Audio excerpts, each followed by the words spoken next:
Maaari ka nang magkaroon ng kasintahan na may magandang katawan sa halagang 5,000 yen. Gusto mo ba? Ang recap natin ngayon ay ang anime na Rent a Girlfriend. Si Kazuya, ang lalaking bida ng kwento ay nagsumite ng online na aplikasyon para sa isang rental girlfriend upang mailigtas ang sarili sa sakit ng iwan siya ng kanyang dating kasintahan.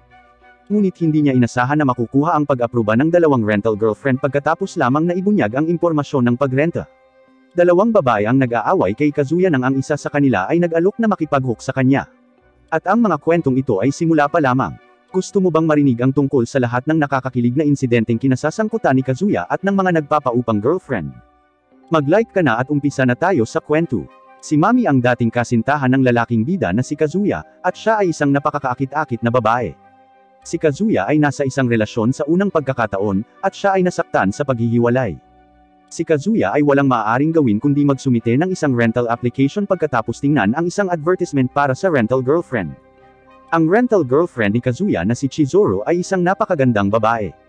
Nang makita ni Kazuya si Chizuru, siya ay mahiyain. Hiniling ni Chizuru kay Kazuya na magbayad bago ang date dahil hindi sila tunay na mag-couple. Pagkatapos ay tumungo siya sa aquarium para makipag-date sa pamamagitan ng pagsunod sa direksyon ni Kazuya. Para kay Kazuya, ito ay isang kamanghamanghang araw. Hinawakan ni Chizuru ang kamay ni Kazuya bago sila maghiwalay ng landas, na labis na nagpahanga sa kanya. Hinahanap niya ang mga post tungkol kay Chizuru sa forum ng rental girlfriend para malaman ang higit pa tungkol sa kanya. Nakapagtataka, pantay-pantay ang pakikitungo ni Chizuru sa bawat kliyente, at palaging kahawak kamay sa kanila pagkatapos ng isang date. Naniniwala si Kazuya na ipinagkanulo ni Chizuru ang kanyang pagmamahal, at galit na galit siya dito pagkatapos ng serbisyo ay hindi lang niya binigyan si Chizuru ng mababang marka, ngunit gusto rin niyang tanungin siya kung bakit ganito ang pakikitungo nito sa kanya. Tinitingnan niya ang kanyang mga deposito, dahil mahal ang pakikipagkita kay Chizuru. Binigyan siya ng ama ni Kazuya ng 1,000,000 yen para gastusin bago siya pumasok sa kolehiyo. Binalaan siya ng ama ni Kazuya na huwag pasabugan ang kanyang pera, dahil hindi na niya ito bibigyan sa hinaharap. Binaliwala ni Kazuya ang payo ng kanyang ama, at muling nag-apply para sa rental service upang muling makita si Chizuru. Ang pangalawang appointment ay sumunod sa parehong pamamaraan tulad ng una. Pagkatapos magbayad ng pera, sinabihan ni Kazuya si Chizuru sa pagkabigo. Tinanong siya kung nakaramdam ba siya ng pagkakasala tungkol sa paggawa ng pera sa isang pekeng relasyon sa pamamagitan ng pakikipag-date sa isang taong hindi niya gusto. Itinanggi ito ni Chizuru habang sinasabi kung gaano siya kasaya sa kanyang propesyon. Itinuturing silang mag-couple nang nagtitinda ng mga accessories nang magkasama silang namimili. Sa kahihiyan ni Chizuru, ipinaliwanag ni Kazuya na sila ay mga estranghero lamang. Marami nang binigkas si Chizuru tungkol sa isda, dahil ang dating location ay ang aquarium pa rin. Ano man ang gawin ni Chizuru para kay Kazuya, sa kanyang opinyon, ay walang kabuluhan. Isang araw lang niya itong uupahan, at bukas, wala na silang pakialam ulit sa isa't isa. Napakalakas ng boses ni Kazuya na nakakakuha ng atensyon ng mga dumadaan. Dinala ni Chizuru si Kazuya sa isang lihim na lugar, dahil ayaw niyang magmukhang tanga sa harap ng mga estranghero. Pinuna niya ang pag-uugali ni Kazuya. Habang nagsumite si Kazuya ng aplikasyon para sa isang rental girlfriend, tinanggap niya ang mga tuntunin ng website. Hindi sila tunay na mag-couple, at nasa isang contractual na relasyon. Hindi siya lumalabag sa anumang mga regulasyon, dahil nakikipaglaro lang siya sa kanya ayon sa nakasaad sa kontrata. Sinadya siyang binigyan ni Kazuya ng mababang marka na naging dahilan upang bumaba ng 0.3% ang kanyang overall rating. Natuklasan ni Kazuya na ang kanyang lola ay nasa ospital sa puntong ito. Pumunta siya sa ospital dahil sa pag-aalala sa kalusugan ng kanyang lola. Sinundan ni Chizuru si Kazuya, dahil hindi pa tapos ang serbisyo. Interesado ang lola ni Kazuya na malaman ang pagkakakilanlan ni Chizuru matapos makita si Chizuru sa ospital. Nagrebelde si Kazuya at sinasadyang ipahayag si Chizuru na kanyang kasintahan, dahil naniniwala ang mga magulang ni Kazuya na imposible para sa kanya na makahanap ng kasintahan na kasing akit ni Chizuru. Si Chizuru ay isang malaking paborito ni lola. Nang malaman ni lola na nagde-date sina Chizuru at Kazuya, nagmamadali siyang sabihin sa mga kaibigang nakilala niya sa ospital. Medyo balisa si Chizuru. Ang ospital na ito ay nagbibigay din ng pangangalaga sa kanyang lola. Nag-aalala si Chizuru na matuklasan ang kanyang kabuhayan bilang rental girlfriend, dahil hindi alam ng kanyang lola na ginagawa niya iyon, kaya nagtago sina Chizuru at Kazuya sa isang bakanteng silid ng ospital upang iwasan ang kanilang mga lola. Kailangan nilang magtago sa kama, dahil walang ibang mapagtataguan sa ospital. Sobrang lapit nila sa isa't isa kaya nakaranas ng pisikal na reaksyon si Kazuya. Sinipa ng malakas ni Chizuru si Kazuya matapos maramdaman ang paggalaw ng kanyang pangangatawan. Sila ay isang peking mag-couple, at hiniling niya kay Kazuya na sabihin ang totoo sa kanyang pamilya. Doon sila nakita ng kanilang mga lola. Matalik na magkaibigan ang dalawang lola. Nagpasya si Chizuru na magpanggap bilang kasintahan ni Kazuya sa ngayon, dahil ayaw niyang maging kaalaman ng publiko ang kanyang trabaho. Gustong ipaliwanag ni Kazuya na wala siyang kasintahan, ngunit tumanggi itong hayaan siya. Pagkatapos ay hiniling ni Chizuru na maghanap si Kazuya ng pagkakataon na wakasan ang kanilang relasyon. Ang kahilingan ni Chizuru ay pinagbigyan ni Kazuya. Sinabi niya kay Chizuru na ang kanyang lolo ay namatay ng bata pa. Kailangang pangasiwaan ni Lola ang tavern ng pamilya, bukod pa sa pag-aalaga sa kanyang maliit na anak. Ang lola ni Kazuya ay isang pambihirang tao sa kanya. Ang paghahanap ng magandang babae para kay Kazuya ay ang pinakamalaking hiling ni Lola. Nang magpasya sina Mami at Kazuya na makipag-date, nag-alok si Kazuya na makipagkita sa kanyang lola. Tumanggi si Mami. Mabilis ding natapos ang kanilang relasyon. Nagpasya si Kazuya na gumamit ng peking kasintahan, dahil nakaramdam siya ng kalungkutan at nakita niya ang isang advertisement para sa mga rental girlfriend. Ang bawat tao'y maaaring makaranas ng kalungkutan ayon kay Chizuru, ngunit karamihan sa mga tao ay may posibilidad na punan ang kawalan gamit ang kanilang mga mahal sa buhay at sa kanilang trabaho. Sa sandaling makita ni Kazuya ang kanyang pagkakamali, nagpasya siyang huminto sa pakikipag-date sa mga rental girlfriend at magsimulang maghanap ng tunay na kasintahan, upang maipakilala niya ito at makipagkita sa kanyang lola. Mataas ang rating ni Kazuya kay Chizuru sa pagsusuri ng deal pagkatapos ng date, na tinawag siyang pinakamahusay na kasintahan. Nang maglaon, naabutan ni Kazuya si Chizuru sa paaralan, nang malapit na siyang mawalan ng pag-asa na makita itong muli. Si Chizuru ay nagsusuot ng napaka-plain sa paaralan, dahil sa pag-aalala na maaaring malantad siya bilang isang rental girlfriend. Nakipag-usap siya kay Kazuya dahil sa pagsasaalang-alang na malalaman niya ang kanyang sikreto. Nakiusap siya kay Kazuya na ihinto ang pagrenta sa kanya, at huwag ibunyag na siya ay rental girlfriend. Gayunpaman, hindi inaasahan ni Chizuru na magkapitbahay sila sa parehong gusali, bilang karagdagan sa pag-aaral sa parehong paaralan. Si Chizuru ay labis na nababagabag, kaya hiniling niya kay Kazuya na panatilihin ang kanyang distansya at huwag na siyang lalapitin muli. Nagpasya si Kazuya na sundin ang payo ni Chizuru na ipaalam sa kanyang lola ang kanilang paghihiwalay. Gayunpaman, ang lola, na nalubog sa kagalakan, ay nangako na pupuntahan siya at si Chizuru. Maari lang hilingin ni Kazuya kay Chizuru na umarte na parang mag-couple pa rin sila, dahil hindi niya alam kung paano ito ipapaliwanag sa kanyang lola. Ang kahilingan ni Kazuya ay tinanggihan ni Chizuru, na naniniwala na ang mga nasa hustong gulang ay dapat managot sa gayong kasinungalingan. Napilitan si Kazuya na maging tapat sa kanyang lola. Inaakala ni lola na naghiwalay sila dahil hindi niya nakita si Chizuru. Nag-aalok muna siya ng simpatiya bago magsalita si Kazuya. Si Chizuru ay parang isang magandang panaginip para kay lola, na naniniwala na si Chizuru ay napakaganda para maging girlfriend niya, at na-outclass niya si Kazuya. Nag-aalala tungkol sa kalagayan ni Kazuya, narinig ni Chizuru ang kanilang pag-uusap. Pinili ni Chizuru na patuloy na ilarawan na kasintahan ni Kazuya, upang pasayahin si lola. Bago umalis si lola ay nagpahayag ng kanyang kagalakan sa pamamagitan ng paghiling na dalhin ni Kazuya si Chizuru upang bisitahin siya tuwing Miyerkules. Maari siyang rentahan ni Kazuya ng 1 oras tuwing Miyerkules, ayon kay Chizuru. Ngunit kailangan niyang gamitin ang website para makipag-ugnayan sa kanya, dahil bawal siyang makipag-usap sa kanya sa paaralan. Nakita ni Kazuya si Mami sa paaralan noong Miyerkules. Gusto niyang tanungin si Mami kung bakit niya binlock ang kanyang mensahe, ngunit wala siyang kumpiyansa na gawin iyon. Si Mami ay lubos na kanais-nais sa mga mata ni Kazuya. Habang siya ay mag-isa, palagi niyang namimiss si Mami at hindi niya ito makakalimutan. Sa puntong ito, pinindot ni Chizuru ang doorbell ni Kazuya at hinihimok siyang pumunta sa ospital. Pinuntahan ni Chizuru ang kanyang lola bago nakasalubong sina Kaiba at Kuribayashi, dalawa sa mga kaibigan ni Kazuya. Hindi nila makilala si Chizuru, dahil hindi siya katulad ng hitsura niya sa paaralan. Si Chizuru ay ipinakilala ni Kazuya bilang kanyang kasintahan. Nag-aalok si Kaiba ng imbitasyon kina Kazuya at Chizuru sa kanilang selebrasyon matapos masayang nagulat. Sumang-ayon si Kazuya. Inihayag niya kay Chizuru kung gaano siya kalapit kay Kaiba, at kung paano sila lumaki ng magkasama. Kung malaman ni Kaiba ang kanilang sikreto, ipapaalam niya kay lola ng walang pag-aalinlangan. Maaari lamang silang magpatuloy sa pag-arte bilang mag-couple upang itago ito. Sa hindi inaasahang pagkakataon, sumali rin si Mami sa party. Hindi inaasahan ni Mami na magkakaroon ng kasintahan si Kazuya ng ganoon kabilis. Naiirita siya at marami siyang ibinunyag tungkol sa relasyon nila ni Kazuya sa party. Nagalit si Chizuru sa sinabi ni Mami na si Kazuya ay isang napakapangit na tao. Naniniwala siyang hindi dapat pag-usapan ni Mami ang kanilang relasyon sa publiko. Gayunpaman, hindi niya inaasahan na sumang-ayon si Kazuya sa mga sinabi ni Mami. Umalis si Chizuru pagkatapos makaramdam ng pagkasira. Hindi nagsasalita si Kazuya kay Chizuru dahil sa takot na magkaroon ng mas malapit na relasyon sa kanya. Si Mami ay nagpakita upang pasalamatan si Kazuya sa pagsasalita para sa kanya, at nagpaabot ng imbitasyon na bisitahin ang kanyang bahay. Ngunit nang umuwi ang kapatid ni Mami na may kasama, hindi niya magawang isama si Kazuya. Ayaw isuko ni Kazuya ang pagkakataong ito at sinubukang imbitahan si Mami, ngunit tinanggihan. Masama ang pakiramdam ni Kazuya. Palagi niyang sinasaktan si Chizuru, at nagkikimkim ng mga maling akala tungkol kay Mami. Hindi binibigyang importansya ni Mami ang mga salita ni Kazuya.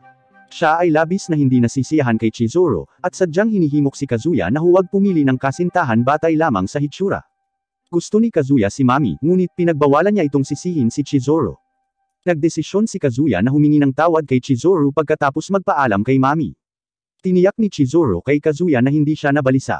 Siya ay isang rental girlfriend sa makatuwid, hanggat si Kazuya ay sumunod sa kontrata, kahit anong gawin nito sa kanya ay pinapayagan. Nanlumo si Kazuya. Batid niya na ngayon, bukod sa pananakit kay Chizuru, may nasabi pa siyang bagay na ikinamuhi ni Mami sa kanya. Iminumungkahi ni Chizuru na ipagpatuloy ni Kazuya ang pagrento ng isang kasintahan bilang isang pang-aliw na hakbang. Maaari niya itong samahan kung gusto niya. Sobrang touched si Kazuya. Naglakbay si Kazuya at ang kanyang mga kasama sa Izu Peninsula pagkatapos ng ilang araw.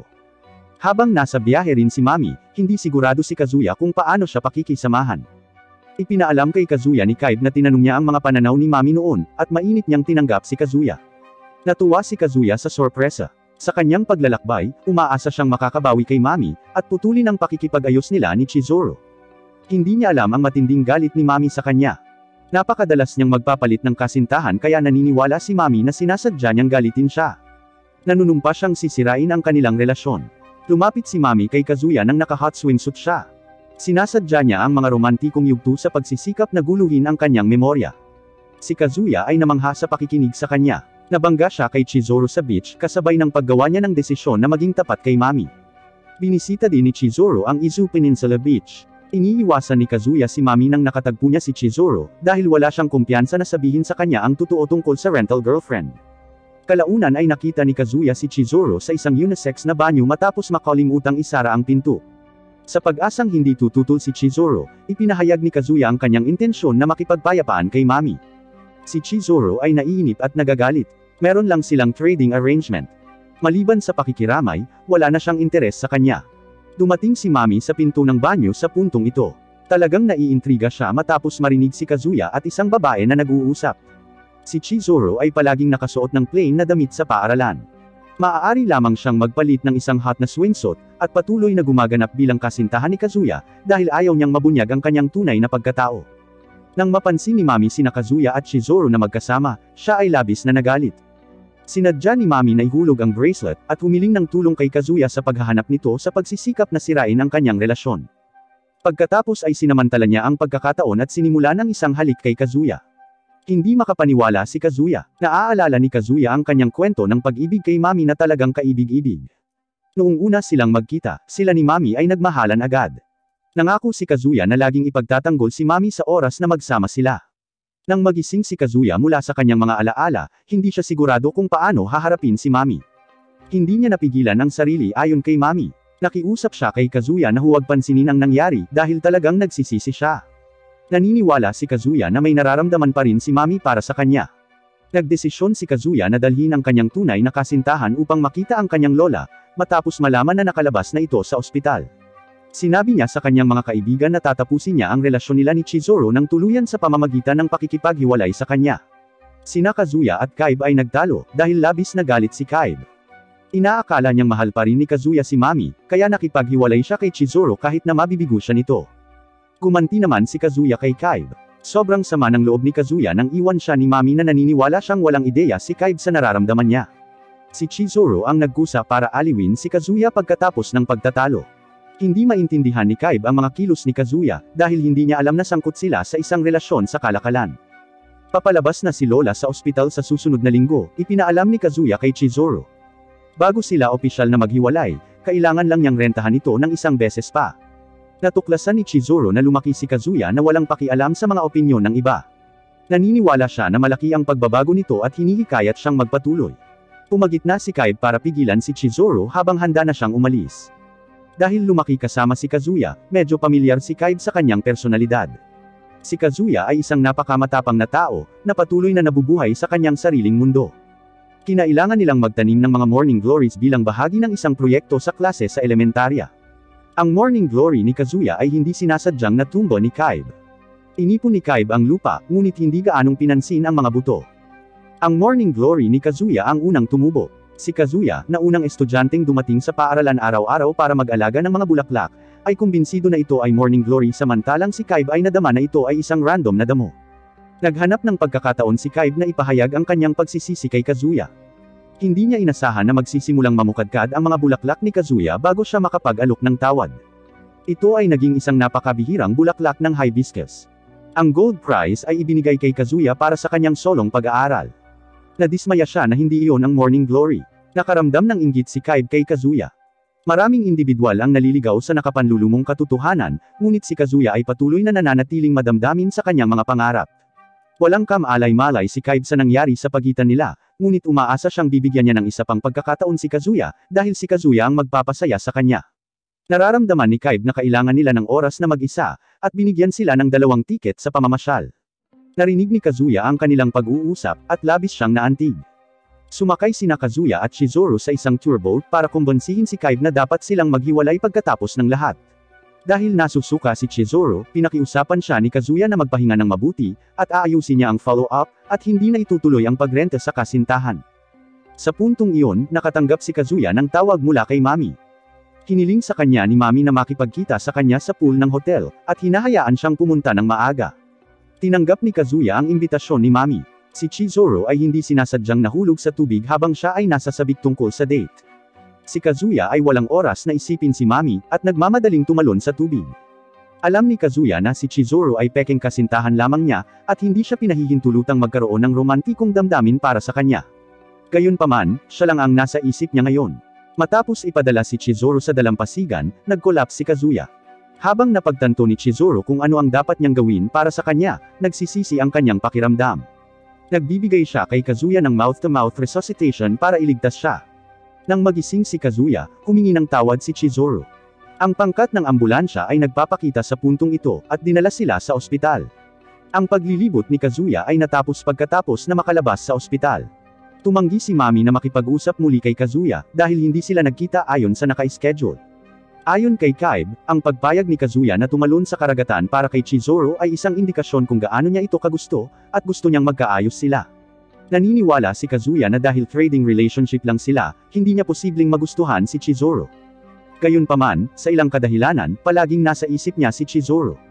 Ang lola ni Kazuya ay nakalabas mula sa ospital makalipas ang 1 linggo. Si Kazuya at Chizuru ay inilagay sa parehong silid sa recovery outing na kanyang inayos. Nang matuklasan ni Kazuya si Chizuru sa kanyang silid, nagulat siya. Kakalabas lang ni Chizuru sa shower. Nakasuot siya ng yukata at kaakit-akit ang hitsura. Ipinapalagay ni Chizuru na ang kanilang mga lola ang nagplano nito, at kinausap sila kaagad. Ngunit napagkakamalan silang tunay na mag-couple ng mga lola, at inaasahan na magkakaroon sila ng matalik na pakikipag-ugnayan. Habang nakababad sa mainit na bukal, tinulungan ng lola ni Kazuya si Chizuru na kuskusin ang kanyang katawan. Pakiramdam ni Chizuru ay labis na nagkasala. Tinanong niya ang lola ni Kazuya kung ano ang iisipin niya sa kanya kung nagsinungaling siya sa kanya. Hindi tumugon si lola, ngunit ipinaalam niya kay Chizuru na lahat ng tao sa mundo ay nagsisinungaling. Magugustuhan niya ito kahit alien siya. Malalim na naantig si Chizuru. Pumayag siyang makibahagi sa isang silid kasama si Kazuya upang maiwasang matuklasan ang sekreto. Tuwang-tuwa si Kazuya. Palagi niyang naaalala ang mga detalye noong magkasama sila ni Chizuru bago siya makatulog. Si Chizuru ay isang talagang mabait at mature na tao, na gusto niyang makilala pa. Siya rin ay naging mas mature kaysa dati mula nang makilala si Chizuru. Gusto niyang ipagpatuloy ang pagrente kay Chizuru kung kaya niya. Ang kahilingan ni Kazuya ay tinupad ni Chizuru. Pagkatapos ay nakasalubong nila si Kuribayashi sa kanilang paglalakbay. Hiniling ni Kuribayashi na makipag-double date pagkatapos niyang sabihin na nakilala niya ang isang kasintahan. Ang panukala ni Kuribayashi ay siniguro ni Kazuya. Ang katotohanang may kasintahan si Kuribayashi ay ikinagulat ni Kazuya. Pagkatapos nilang maghiwalay ng landas, nakatagpo si Kazuya ng isang napakagandang babae. Ipinapalagay niya na si Kazuya ay isang bastos dahil palagi itong sumusulyap sa kanyang damit. Sabay silang tumungo sa climbing gym sa date ng 4. Si Ruka ang babaeng nasagasaan noon ni Kazuya, at siya ang kasintahan ni Kuribayashi. Nag-e-enjoy si Chizuru sa climbing gym. Gayunpaman, si Kazuya ay isang napakasamang rock climber, katulad ni Ruka. Naramdaman ni Chizuru na hindi nasisiyahan si Kazuya, at pinainom siya.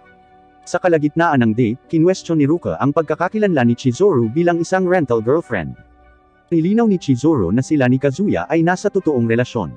Gusto ni Ruka na maghalikan sila sa harap niya dahil hindi siya naniniwala.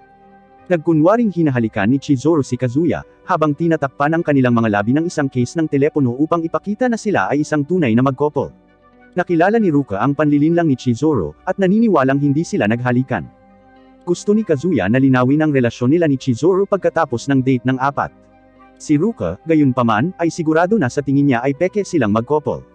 Si Ruka ay hindi naaangkop na hinawakan ni Kazuya habang sinusubukan niyang pigilan siya. Tinawag ni Ruka si Kazuya na isang bastos, at sinabi kung gaano siya kawalang hiya.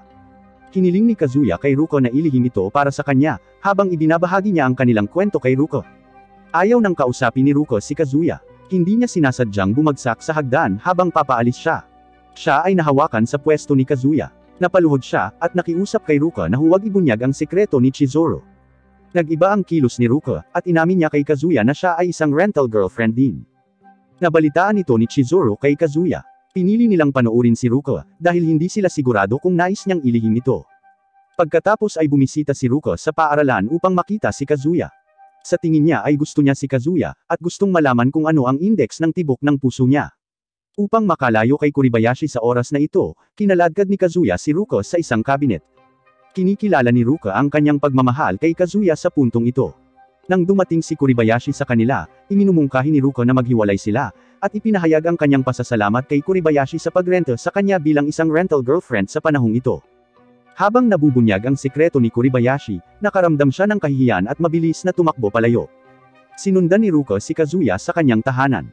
Binyantaan niya si Kazuya sa kaalaman ng sikreto ni Chizuru, at sinabing hindi niya lang ito ibubunyag kung magiging kasintahan siya nito. Ipinapalagay ni Ruka na si Kazuya ay sigurado na isang napakahusay na kasintahan, dahil sa paraan ng pakikitungo niya sa kanyang rental girlfriend. Narinig ni Chizuru ang kanilang chat, at lubos na walang magawa. Dahil hindi siya sigurado kung talagang gusto siya ni Ruka, binalaan niya si Kazuya na huwag makipag-date sa kanya. Dapat sabihin kay Kuribayashi ang totoo, mungkahi ni Kazuya. Sa tingin niya ay tutulungan sila ni Kuribayashi sa paglihim nito, dahil nag-apply din si Kuribayashi para sa isang rental girlfriend. Si Kazuya ay naabutan ni Ruka. Nagbanta siyang muli na maging kasintahan niya sa pagkakataong ito, sa paniniwalang sinusubukang tumakas ni Kazuya. Upang humingi ng tawad kay Ruka, lumuhad si Kazuya. Hindi niya makakasama si Ruka, dahil siya ang inuupahang girlfriend ni Kuribayashi dati. Matapos tanggihan, umiyak si Ruka. Mahal na mahal niya si Kazuya. Handa siyang hintayin na magustuhan din siya ni Kazuya, kahit na gusto na ni Kazuya si Chizuru. Talagang gusto ni Ruka si Kazuya, napagtanto ni Chizuru. Hinihimok niya si Kazuya na sumang-ayon na makipag-date kay Ruka, para mapanatili nilang lihim ang kanilang koneksyon. Kung hindi ito gagana, maaari silang maghiwalay. Hindi nila alam na si Ruka ay isang taong bihirang makaramdam ng excitement, at pantay-pantay ang tibok ng puso sa lahat ng oras. Gayunpaman, ang unang pagkakataon na nagbago ang kanyang pulse index ay nang yakapin siya ni Kazuya. Gusto ni Ruka na makasama si Kazuya, dahil pakiramdam niya ito ang kanyang tadhana. Nagsimulang mag-date sina Kazuya at Ruka sa kahilingan ni Chizuru. Simula noong araw na iyon, hindi na nakita ni Kazuya si Chizuru. Araw-araw niyang pinapantasya ang pagiging intimate kay Chizuru, dahil sa sobrang pagkamis niya rito. Hindi sila magkasundo ni Ruka, at gusto niyang iwasan siya. Nakiusap si Ruka sa kanya na makipagkita sa Pasko, ngunit tumanggi si Kazuya. Nag-cruise ang landas ni Kazuya at Chizuru sa araw ng Pasko sa kalye. Nalaman niya na si Chizuru ay nakikipag-usap sa isang kaakit-akit na lalaki, at agad na naghinala na maaari silang mag-date. Kinugugol ni Kazuya ang buong araw sa pagsunod kay Chizuru para malaman ang katotohanan. Umi ang pangalan ng lalaki, at sobrang close niya kay Chizuru. Kinilala sila ni Kazuya bilang mag-couple, at labis siyang nalungkot. Naabutan niya si Umi sa banyo sa puntong ito. Tumugon si Umi sa isang tawag na nagsasabi na si Chizuru ay may sexy na katawan pati na rin ang isang matamis na boses, na narinig ni Kazuya. Kaya naman inakala ni Kazuya na si Umi ay isang masamang tao. Pinipigilan niya si Chizuru nang maghahalikan na sila. Nilinaw ni Chizuru na hindi bastos na lalaki si Umi, at inaayos lang niya ang kanyang mga hikaw. Nakipagkita siya sa kanya para magsanay sa pag-arte. Ang kanyang ambisyon ay magtrabaho bilang isang artista. Wala siyang pondo para makapag-aral sa acting school, sa makatuwid, ang tanging paraan para mahasa niya ang kanyang kakayahan sa pag-arte ay ang pagtatrabaho bilang rental girlfriend. Bago umalis, ipinaalam ni Umi kay Kazuya na tumawag siya sa isang direktor na kilala niya, at inirekomenda si Chizuru. Habang nililinas ang pagkakamali, labis na nahihiya si Kazuya. Si Chizuru ay wala sa kanyang liga, gayunpaman, may nararamdaman pa rin siya para sa kanya. Iniregalo ngayon ni Chizuru kay Kazuya ang inihanda niyang regalo sa Pasko. Nagsisisi siya na pinilit si Kazuya na makipag-date kay Ruka. Nakiusap siya kay Umi na tulungan siyang pumili ng regalo, dahil hindi siya sigurado kung ano ang ibibigay sa lalaki. Si Kazuya ay lubos na humanga, dahil ito ang unang pagkakataon na binigyan siya ng isang babae ng regalo. Noon pa man ay naniniwala siyang wala ng pag-asa para sa kanya, ngunit simula nang pumasok si Chizuru sa kanyang buhay, maraming bagong kulay ang nadagdag. Kailangang magtrabaho ni Kazuya ng part-time para mabuhay, dahil sobrang ginastos niya sa kanyang inuupahang kasintahan. Lubos siyang nagpapasalamat sa regalong ibinigay sa kanya ni Chizuru, ngunit wala siyang ideya kung naghanda rin siya ng mga regalo para sa bawat kliyente niya. Dahil sa kanyang pagkabalisa, nagtanong si Kazuya tungkol sa issue. Sumagot si Chizuru na ang kumpanya ang nag-set up ng assignment. Siya ay nagtatanong tungkol sa nararamdaman ni Kazuya para sa kanya, dahil hindi niya maintindihan kung bakit siya nagmamalasakit ng husto.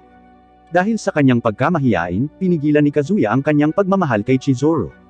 Nakatagpo nila si Ruka pagkatapos ng date. Si Kazuya ay dinala sa isang love hotel na labag sa kanyang kalooban ni Ruka, na labis na nagmamahal sa kanya. Hinaranggan ni Ruka ang mga pagtatangka ni Kazuya na tumakas. Ipinaalala niya kay Kazuya na si Chizuru at siya ay peking mag-couple lamang, at ang kanilang relasyon ay walang hinaharap. Maaaring ipakilala siya ni Kazuya kay Lola kung nag-aalala siya na malulungkot siya. Nag-aalok din si Ruka na makisali sa intimate activity kasama si Kazuya, para magustuhan niya ito. Pinaalis ni Kazuya si Ruka. Paulit-ulit niyang pinapaalala sa sarili na gusto niya si Chizuru, at hindi siya dapat makisali dito. Napansin ni Ruka ang mensaheng ipinadala ng lola ni Kazuya sa puntong iyon. Nagpasya si Ruka na tiisin ito pansamantala, dahil gusto ng lola ni Kazuya si Chizuru. Pagkalipas ng ilang araw, dinala ni Kazuya si Chizuru upang makita ang lola ni Kazuya sa kahilingan ng kanyang lola. Nang binisita nila si lola, sinusundan sila ni Ruka. Siya ay humiling na gumugol ng bagong taon sa kanila, at sinabing siya ang tunay na kasintahan ni Kazuya. Medyo galit na galit ang lola. Pinagbawalan niya si Kazuya na makipag-date sa dalawang babae ng sabay-sabay, at sinabihan siyang wakasan ang relasyon nila ni Ruka. Ipinaliwanag ni Kazuya na si Ruka ay sinungaling, at wala silang kinalaman sa isa't isa. Samantala, nag-uusap sina Ruka at Chizuru. Idiniin niya kung gaano niya kagusto si Kazuya. Iniisip niya na kailangan ng huminto ni Chizuru sa pag-arte bilang kasintahan ni Kazuya kung hindi niya ito gusto. Ayon kay Ruka, siya ang ideal match para kay Kazuya.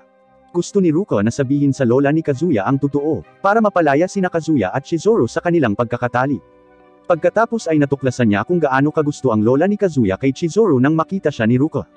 Mukhang nanlumo si Ruka. Nagpasya siyang manahimik tungkol sa pag-arte nilang mag-couple para hindi magalit ang lola ni Kazuya.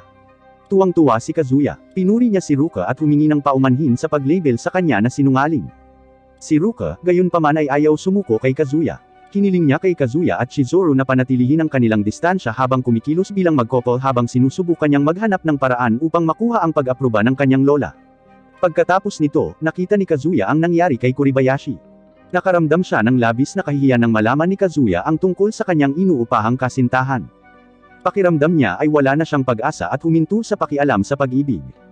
Masama ang pakiramdam ni Kazuya. Binayaran ni Kazuya si Chizuru at nakiusap na makipag-date kay Kuribayashi sa pagsisikap na pasayahin siya. Pagkatapos ay nagkaroon ng magandang araw sina Kuribayashi at Chizuru, salamat sa proposal ni Kazuya. Sa pagtatapos ng date, pumunta si Kazuya kay Kuribayashi at ikinwento ang tungkol sa kanya at kay Chizuru. Nagulat si Kuribayashi. Sa tingin niya ay hindi na kailangang mangako kay Chizuru ng date si Kazuya, at pinaghihinalaan niya na talagang gusto ni Chizuru si Kazuya. Pagkatapos, humiling si Chizuru ng tulong kay Kazuya para sa isang junior, na kamakailan lamang ay sumali sa kumpanya. Sakura ang pangalan niya. Ang mga customer ay madalas na nagrereklamo tungkol sa kanya, dahil siya ay masyadong mahiyain. Hinimok ni Chizuru si Kazuya na tumulong sa pakikipag-date kay Sakura, para matutunan niya kung paano makisama sa mga lalaki. Nakita ni Kazuya si Sakura sa napagkasunduang lokasyon sa kahilingan ni Chizuru. Laking gulat ni Mami na dumaan nang makita silang magkasama. Ngunit hindi nakita ni Kazuya si Mami, dinala si Sakura sa isang bowling alley, kung saan si Sakura ay inaabuso ng dalawang punk habang si Kazuya ay bumibili ng inumin. Naglakas loob si Kazuya na umalis kasama si Sakura, dahil gusto niyang matupad ang inaasahan ni Chizuru. Naging malapit sina Kazuya at Sakura, bilang resulta ng pagtulong ni Kazuya sa kanya. Sa oras na ito, pumupunta sa kanila si Mami. Hinawakan ni Sakura ang braso ni Kazuya, gustong patunayan na sila ay mag-couple. Naisip ni Mami na dalawang babae ang dinedate ni Kazuya ng sabay. Nag-aalok siya na ilihim ito para kay Kazuya, dahil hindi niya alam ang rental girlfriend. Kasunod ng date, nagpasalamat si Sakura kay Kazuya.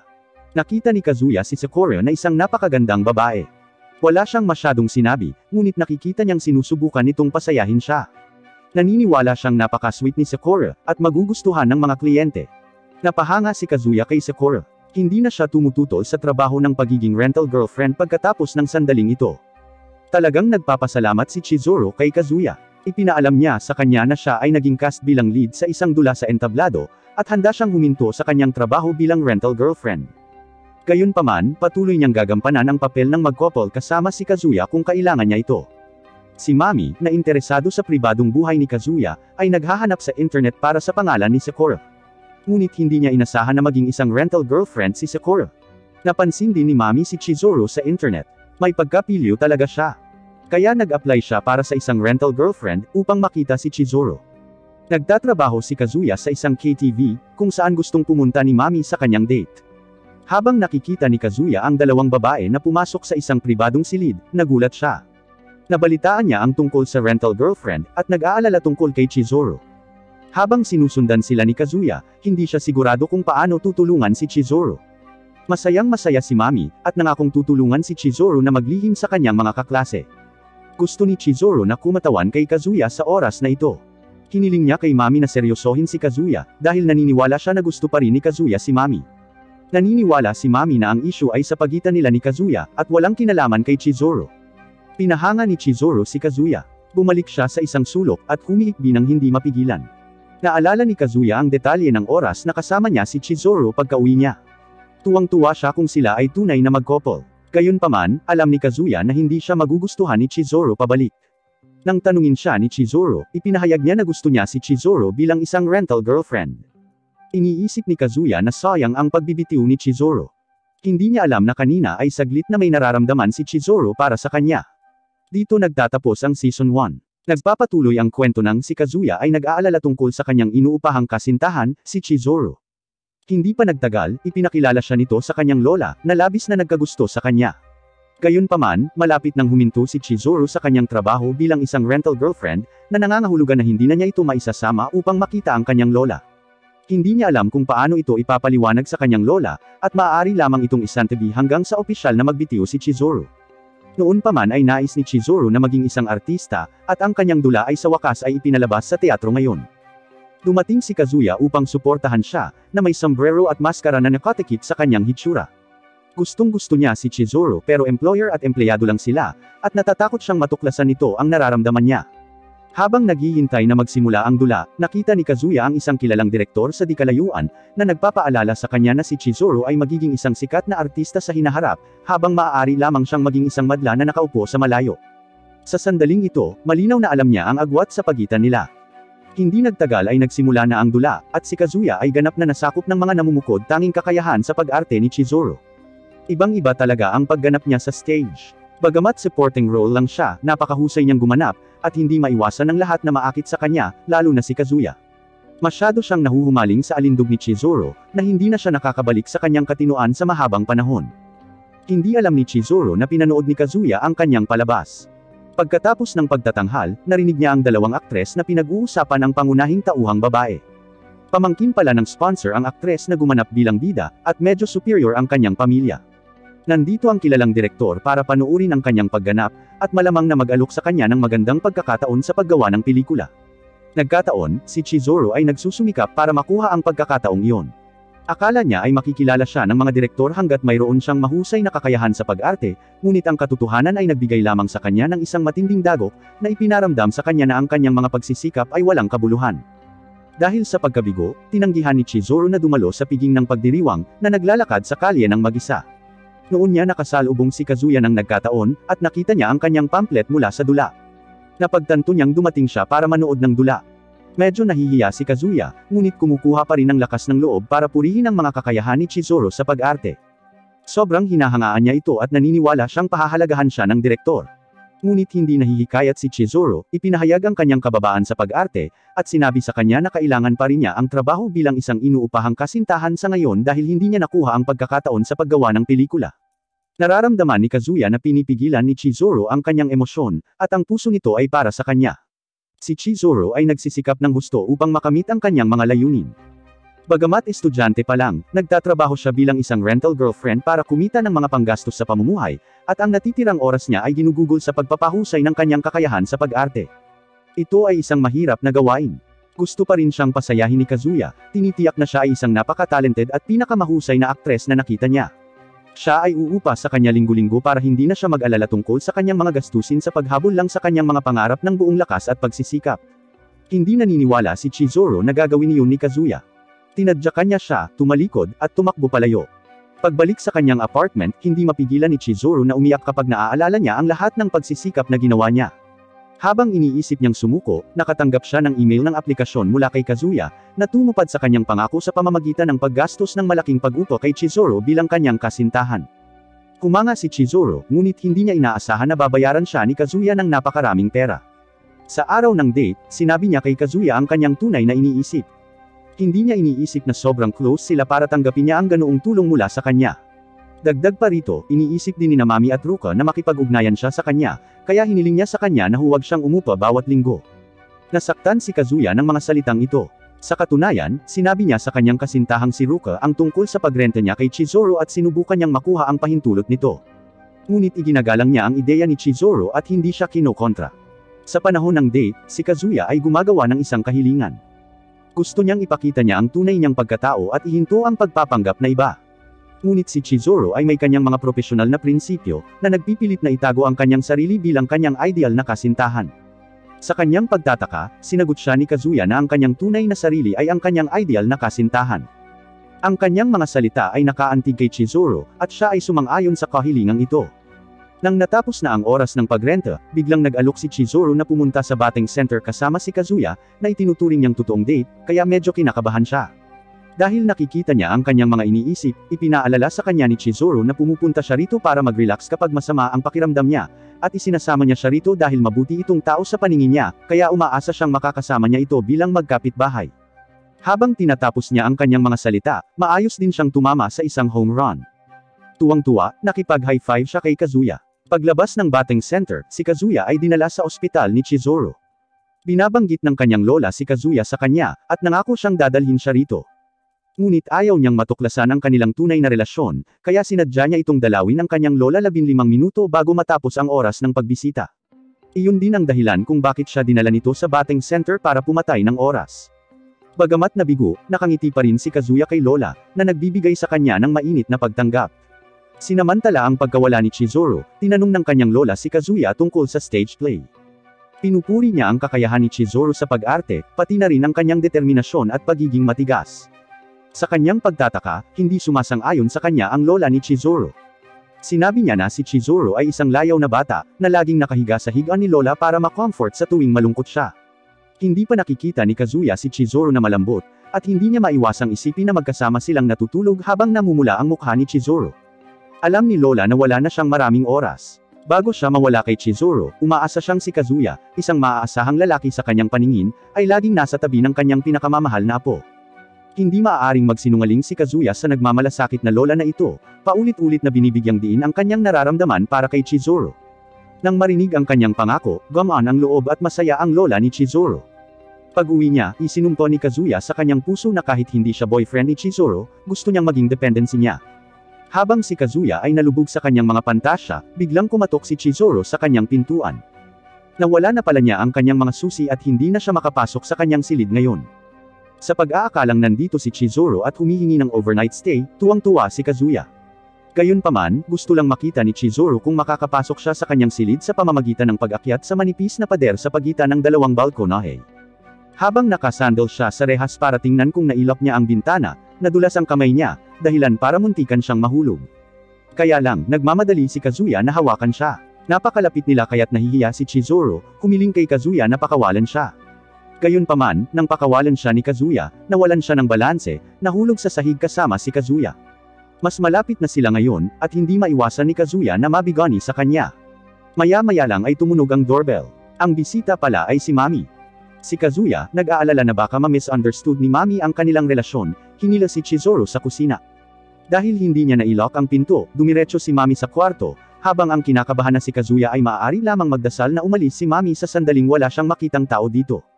Sa kabutihang palad, talagang umaalis si Mami nang hindi siya nakikita, ngunit naalala niya na nakakita siya ng handbag ng isang babae sa apartment.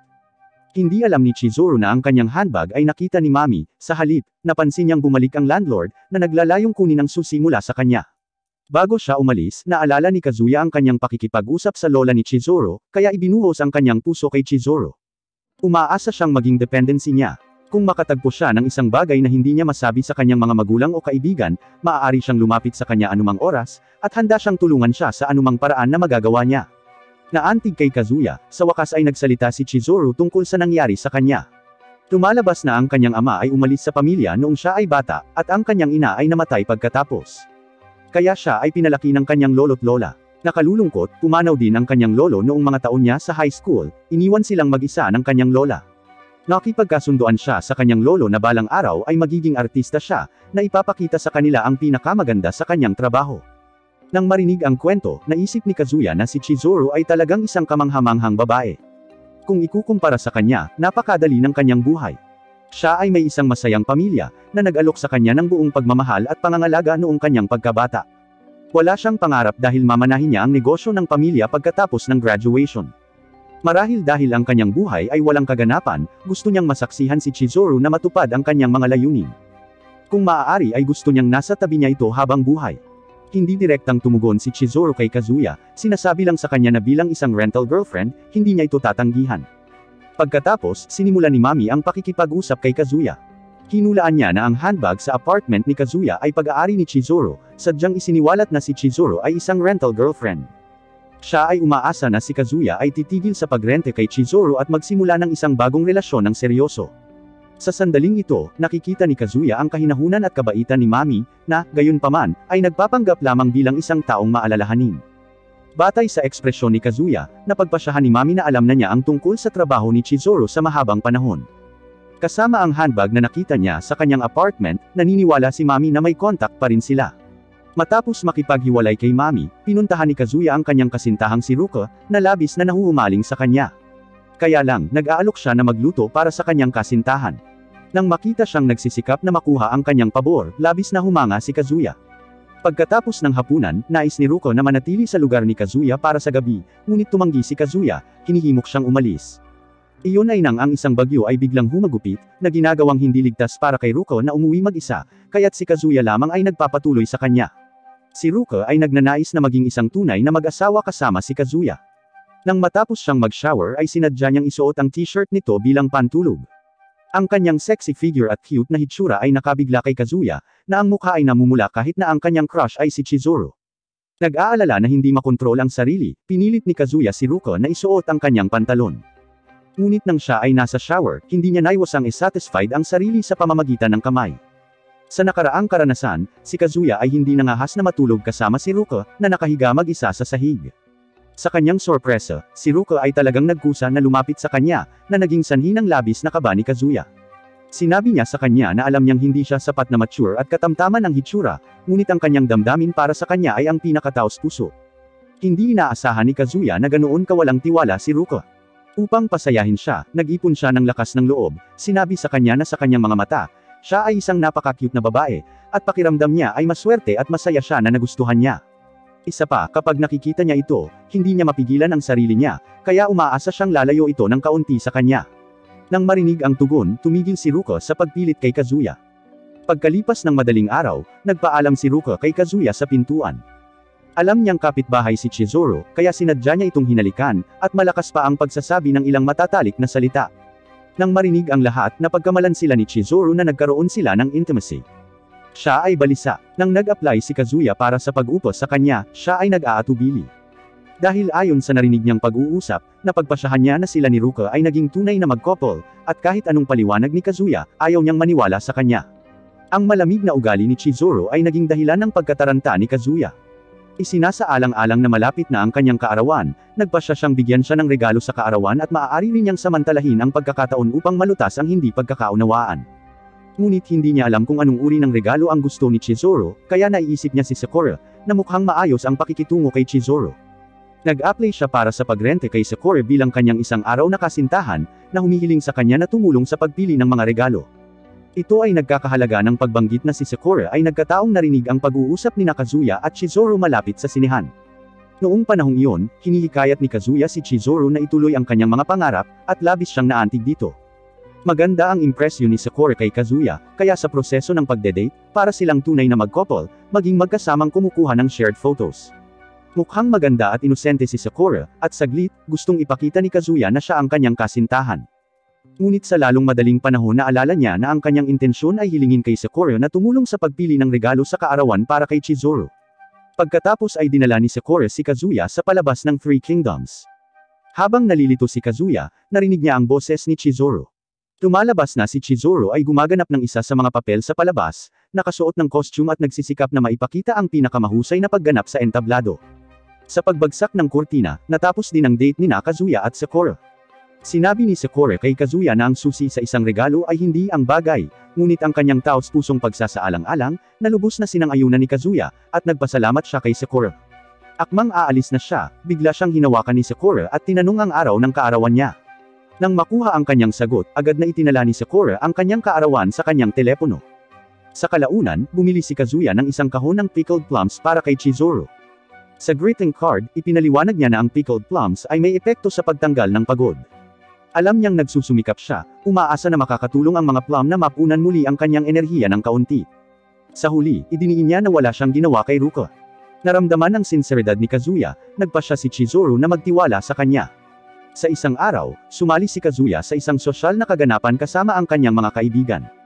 Laking gulat niya, narito rin si Chizuru, nakasuot ng mabibigat na salamin at nagbibihis ng plane. Sa makatuwid, wala sa mga kaibigan ni Kazuya ang nakakakilala sa kanya. Sa pag-uusap, binanggit nila ang kasintahan ni Kazuya, na sinasabi na siya ay isang napakagandang babae. Habang si Kazuya ay nakakaramdam ng labis na kaba, ang kaibigan ni Chizuru na si Yuki ay humarang sa kanila, na sinasabing ang kanyang kaibigan na si Chizuru ay isang napaka-cute na babae. Upang patunayan ito, tinanggal niya ang salamin ni Chizuru. Bagamat agad na tinakpan ni Chizuru ang kanyang mukha gamit ang kanyang mga kamay, nakikita pa rin ng iba ang kanyang mukha na walang salamin. Sa kabutihang palad, lahat sila ay lasing at hindi nakikilala si Chizuru. Natatakot si Kazuya na mapipilitin si Chizuru na uminom ng sobra, kaya habang naglalaro ng inuman, sinadya niyang ipatalo ang sarili at umiinom ng marami.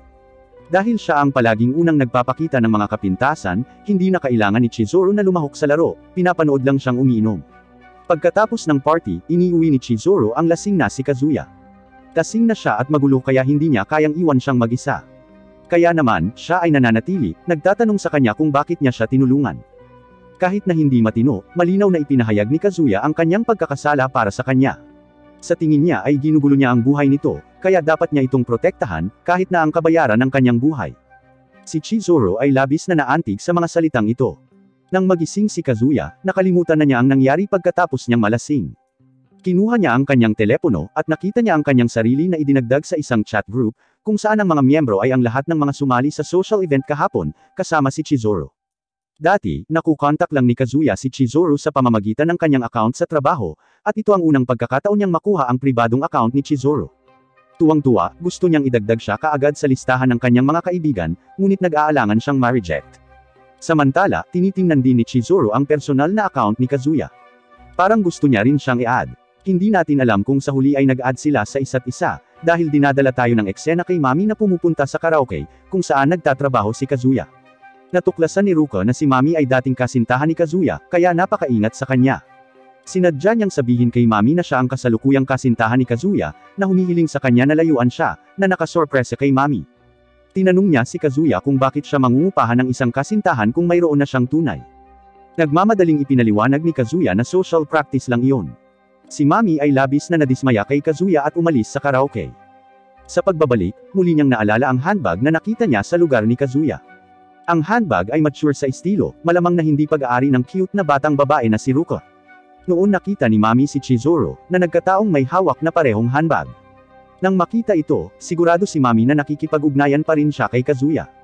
Iniisip niya na dinala ni Kazuya si Chizuru upang makilala ang kanyang pamilya, kaya mahirap para sa kanila na maghiwalay sa maikling panahon. Bago humiwalay, sadyang tinanong ni Mami si Chizuru kung nakikita pa rin ba niya si Kazuya, na itinanggi naman ni Chizuru. Malaki ang interes ni Mami sa kanila. Pagdating sa bahay, tiningnan niya ang Twitter page ni Kazuya at nakita niya ang tavern account ng kanyang pamilya batay sa kanyang watchlist. Walang alam si Kazuya tungkol sa iniisip ni Mami. Masyado siyang nahuhumaling kay Chizuru kaya nagpasya siyang maghanda ng isang bagong date para sa kanya. Nag-login siya sa website, nalaman na si Chizuru ay tumaas ng isang level, kaya ang kanyang upa ay tumaas ng 1,000 yen.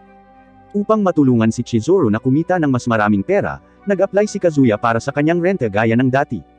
Sa pagkakataong ito, gumawa siya ng kaunting kahilingan na gusto niyang magsuot ng uniforme ng pambabae si Chizuru. Si Kazuya ay hindi pa nai-inlove noong high school, at lagi niyang pinangarap na makasama sa isang naka-uniformeng date. Nang makita si Chizuru na naka-uniforme ng schoolgirl, natuwa si Kazuya. Si Chizuru, bilang isang rental girlfriend, ay pinagbigyan ng bawat kahilingan ni Kazuya. Pinayagan niya itong hawakan ang kanyang kamay, at ibinabahagi sa kanya ang chocolate syrup. Sa hindi inaasahang pagkakataon, nakita nila si Sakura sa mall.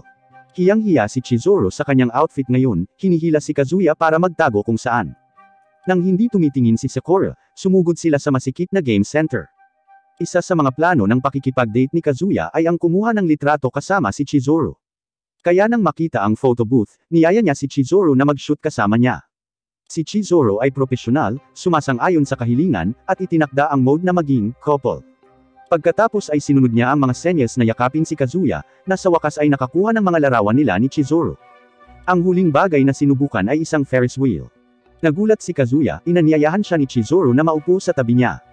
Siya ay labis na kinakabahan, at kasabay ng biglaang pagyanig ng Ferris wheel, siya ay natapilok at hindi sinasadyang nahawakan ang mga pribadong bahagi ni Chizuru. Awkward, mapipilit lang ni Kazuya na bawasan ang kahihiyan sa pamamagitan ng paglihis ng paksa. Dahil dinadala niya ang paksa ng mga nagpapaupang kasintahan, naalala ni Chizuru ang maraming nakaraan. Sa pangkalahatan, nag-e-enjoy siyang maging isang rental girlfriend. Napakasayang makisama sa lahat ng uri ng tao, at ang kailangan lang niyang gawin ay kumilos bilang kasintahan ng kanyang customer. Siya ay hindi nagdadala ng emosyon sa trabahong ito, kaya kapag ang kanyang mga customer ay nagkaroon ng tunay na kasintahan, siya ay magiging masaya para sa kanila.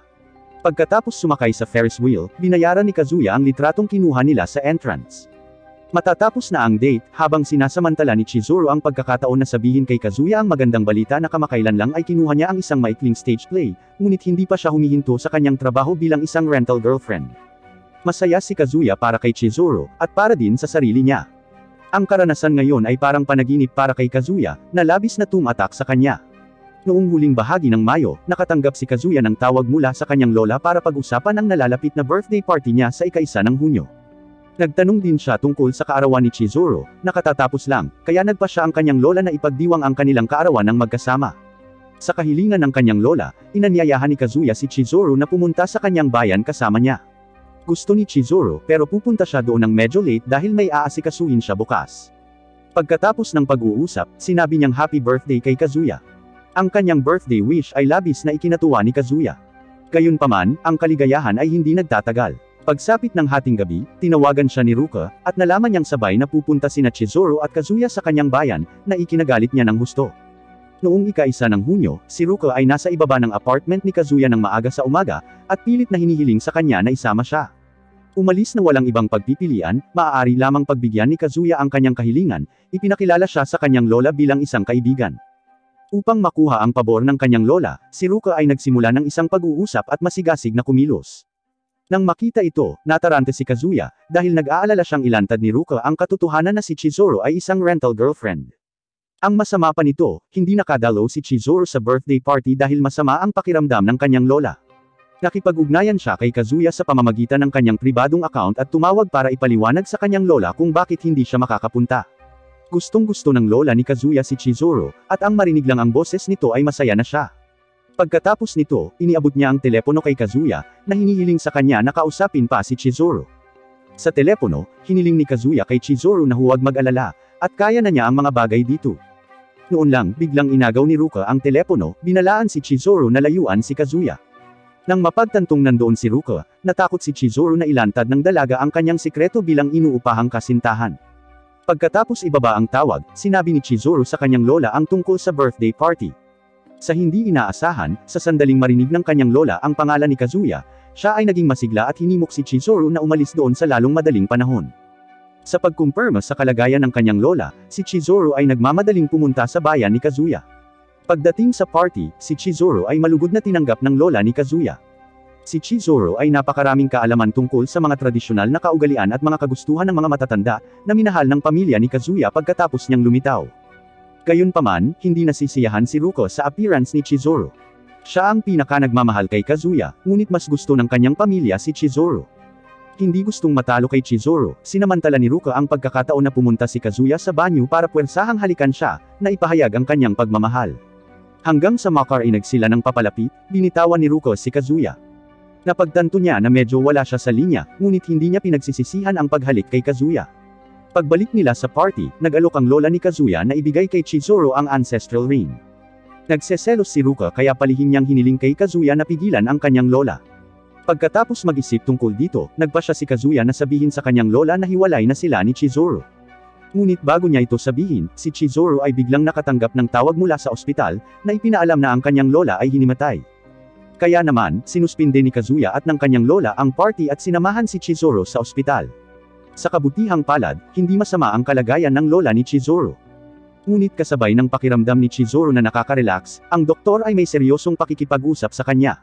Lumalabas na lumalala talaga ang kalagayan ng kalusugan ng kanyang lola, at wala na siyang gaanong oras. Depressed, sinabi ni Chizuru kay Kazuya ang tungkol dito. Nang malaman iyon, naisip ni Kazuya na dapat silang maging tapat sa kanyang lola, kahit man lang sabihin sa kanya na break na sila. Ngunit kabaligtaran ang iniisip ni Chizuru. Ayaw niyang mag-alala ang kanyang lola sa mga natitirang araw niya. Bago umalis sa ospital, binigay ng lola ni Kazuya kay Chizuru ang singsing, na sinasabi sa kanya na tretuhin ang singsing bilang isang regular na regalo. Alam niyang napakasama ng kalagayan ng kanyang lola, kaya kung nahihirapan si Chizuru, maaari niyang ibenta ang singsing anumang oras. Sobrang naaantig ang pakiramdam ni Chizuru. Nag-aalala si Kazuya kay Chizuru, umaasa na mas matulungan siya. Ngunit bago siya kumilos, nakatanggap siya ng kahilingan sa pakikipag-date mula kay Sakura, na hindi pa nakakapag-adjust sa pagiging isang rental girlfriend, umaasang matutulungan siya ni Kazuya sa pagsasanay muli. Upang matugunan ang mga kagustuhan ni Kazuya, sinadya niyang magsuot ng uniforme ng mag-aaral. Nakita na pala silang dalawa ni Sakura noong araw na iyon. Pareho sila na naka-uniforme noon, kaya hula ni Sakura na gusto ni Kazuya ang mga babaeng naka-uniforme. Higit pa rito, gumawa siya ng listahan ng dapat gawin para sa date, tulad ng pagsakay sa mga carousel, pagbisita sa mga aquarium, panunood ng mga palabas sa dolphin, at iba pa. Sa panahon ng palabas ng dolphin, ang kanilang mga damit ay hindi sinasadyang natalsikan, na tila nang hihinayang si Sakura. Para i-comfort siya, pinuri ito ni Kazuya bilang isang masayang karanasan, at dinala siya para kumuha ng t-shirt para maiwasang malantad si Sakura. Bago matapos ang date, binigyan siya ni Sakura ng regalo sa kaarawan. Noon napagtanto ni Kazuya na inayos ni Sakura ang date na ito para ipagdiwang ang kanyang kaarawan. Siya ay masaya na si Sakura ay nag-improve ng gusto, habang napagtanto na siya ay ang isa na hindi kailanman gumawa ng anumang pag-unlad. Nang makitang masama ang pakiramdam ni Kazuya, hinikayat siya ni Sakura na magsalita tungkol sa kanyang mga problema. Inihayag ni Kazuya ang kwento ni Chizuru, nang hindi binabanggit ang kanyang pangalan. Gusto niyang tulungan siya, ngunit hindi niya alam kung ano ang magagawa niya. Si Sakura ay hindi humihingi ng tiyak na impormasyon, hawak lamang niya ng mahigpit ang kanyang kamay at umiiyak kasama niya ng mahabang panahon. Malaki ang pasasalamat ni Kazuya kay Sakura sa kanyang pakikinig. Sa proseso ng paggugol ng oras kasama siya, nag-iisip siya ng paraan para matulungan si Chizuru. Ang kwento ay ipinakita mula sa perspective ni Chizuru. Nagsusumikap si Chizuru para sanayin ang kanyang kakayahan sa pag-arte at dumalo sa mga audition para sa mga pelikula, dahil umaasa siyang makikita ng kanyang lola ang kanyang paggawa sa pelikula bago siya umalis. Sa kasamaang palad, hindi madaling mapili para mag-shoot ng pelikula, at si Chizuru ay hindi pumasa sa audition. Siya ay natamaan ng husto, tinitingnan ang larawan ng kanyang lolo at naaalala ang maraming bagay mula sa kanyang pagkabata. Si Chizuru ay pinalaki ng kanyang mga lolo't lola. Mula sa murang edad, interesado na siya sa mga pelikula at nobela. Tuwing may oras siya, pumupunta siya sa library o sa sinehan. Sa 3 taon ng kanyang junior high school, nalaman ni Chizuru na dating artista ang kanyang lola. Sa kanyang mahusay na husay sa pag-arte, nakamit niya ang magandang katanyagan sa sandaling siya ay nagdebo. Sinabi niya kay Chizuru na ang pangalan ni Chizuru ay nagmula sa isang pelikulang pinagbidahan niya. Gusto niyang si Chizuru ay isang taong nagdudulot ng kaligayahan sa mga tao. Hindi inaasahan ni Chizuru na may ganoong kahulugan ang kanyang pangalan. Sa pagkakataong iyon, bigla siyang nagkaroon ng lakas ng loob na abutin ang kanyang mga pangarap at nagdesisyong maging artista tulad ng kanyang lola. Malaki ang suporta sa kanya ng kanyang lolo, na nangangakong magiging pinakamalaking tagahanga niya kapag lumabas na ang kanyang pelikula. Gayunpaman, naaksidente ang kanyang lolo nang pumasok siya sa high school, at gaano man kahirap at taos-pusong nanalangin si Chizuru sa mga Diyos, namatay pa rin ang kanyang lolo. Ang huling sinabi niya ay naniniwala siyang matutupad ang pangarap ni Chizuru. Habang nagtatapos ang mga alaala, hindi mapigilan ni Chizuru na umiyak. Nanlulumo siya na maaaring hindi niya matupad ang kanyang kasunduan sa kanyang lolo. Sa sandaling iyon, biglang dumating si Kazuya sa pintuan ni Chizuru. Nakahanap siya ng paraan para gawing artista si Chizuru, na nagsisimula ng crowdfunding project sa isang pelikulang pinagbibidahan ni Chizuru. Iminungkahi niya na mamahala sa paglikom ng pondo, na magiging mga 2 milyong yen. Aabutin lang ng 1 buwan ang pag-shoot, at mayroon pang ang website kung saan maaari kang magrenta ng sinehan. Sa ganitong paraan, tiyak na makikita ng lola ni Chizuru ang gawa ni Chizuru. Pagkatapos ng maingat na pagsasaalang-alang, nagpa siya si Chizuru na magtrabaho kasama si Kazuya dito. Siya ay labis na naantig sa kanya, at naniniwalang magagawa nila ito ng magkasama. Sa pagtatapos ng season, ginugugol ni Kazuya ang kanyang araw sa pagsisikap na makalikom ng pera at impormasyon para sa produksyon ng pelikula. Ang kanyang relasyon kay Chizuru ay unti-unting lumalalim din. Nagpapatuloy ang kwento habang nagtrabaho si Kazuya sa website para sa crowdfunding, at hindi nagtagal ay pumunta sa isang sikat na music manager. Gayunpaman, naroon lamang siya upang masiraan ng loob at masampal sa malupit na katotohanan ng crowdfunding. Nang maglaon ng gabing iyon, sa kabila ng malamig na katahimikan ng hangin, parehong nag-usap sina Chizuru at Kazuya tungkol sa hadlang sa crowdfunding sa kanilang mga balcony. Hiniling niya siya tungkol sa larawan niya na kailangan niya para sa website, at bahagyang nanligaw sa isa't isa sa ilang mga punto. Parehong namula ang dalawa sa mga salitang pinagpapalitan nila, kahit na ito ay tungkol sa trabaho. Magsasalita pa sana si Kazuya nang lumabas ang isang cute at maliit na babae na may kulay asul na highlight sa buhok mula sa ikatlong balcony sa tabi ng unit ni Kazuya. Ang kanilang bagong kapitbahay ang siyang nagpahiya sa kanila tungkol sa kanilang lihim na date sa kanilang mga balcony sa gabi. Pareho silang namula sa kahihiyan nang tanungin sila ng kapitbahay kung nagde-date sila, at baka maistorbo siya sa ingay na ginagawa nila. Nakakahiya, pinag-isipan nila ang kanilang mga aksyon, at si Chizuru ay naunang pumasok sa kanyang apartment. Habang si Kazuya ay napaluhod, umiiyak at naiinis sa bagong kapitbahay na pinangalanan niyang Prisoner 202, mula sa kanyang apartment unit number 202. Dumating ang sumunod na araw at naglalakad na siya papuntang school, naiinis pa rin sa bagong kapitbahay, nang biglang, narinig niya ang isang masiglang boses.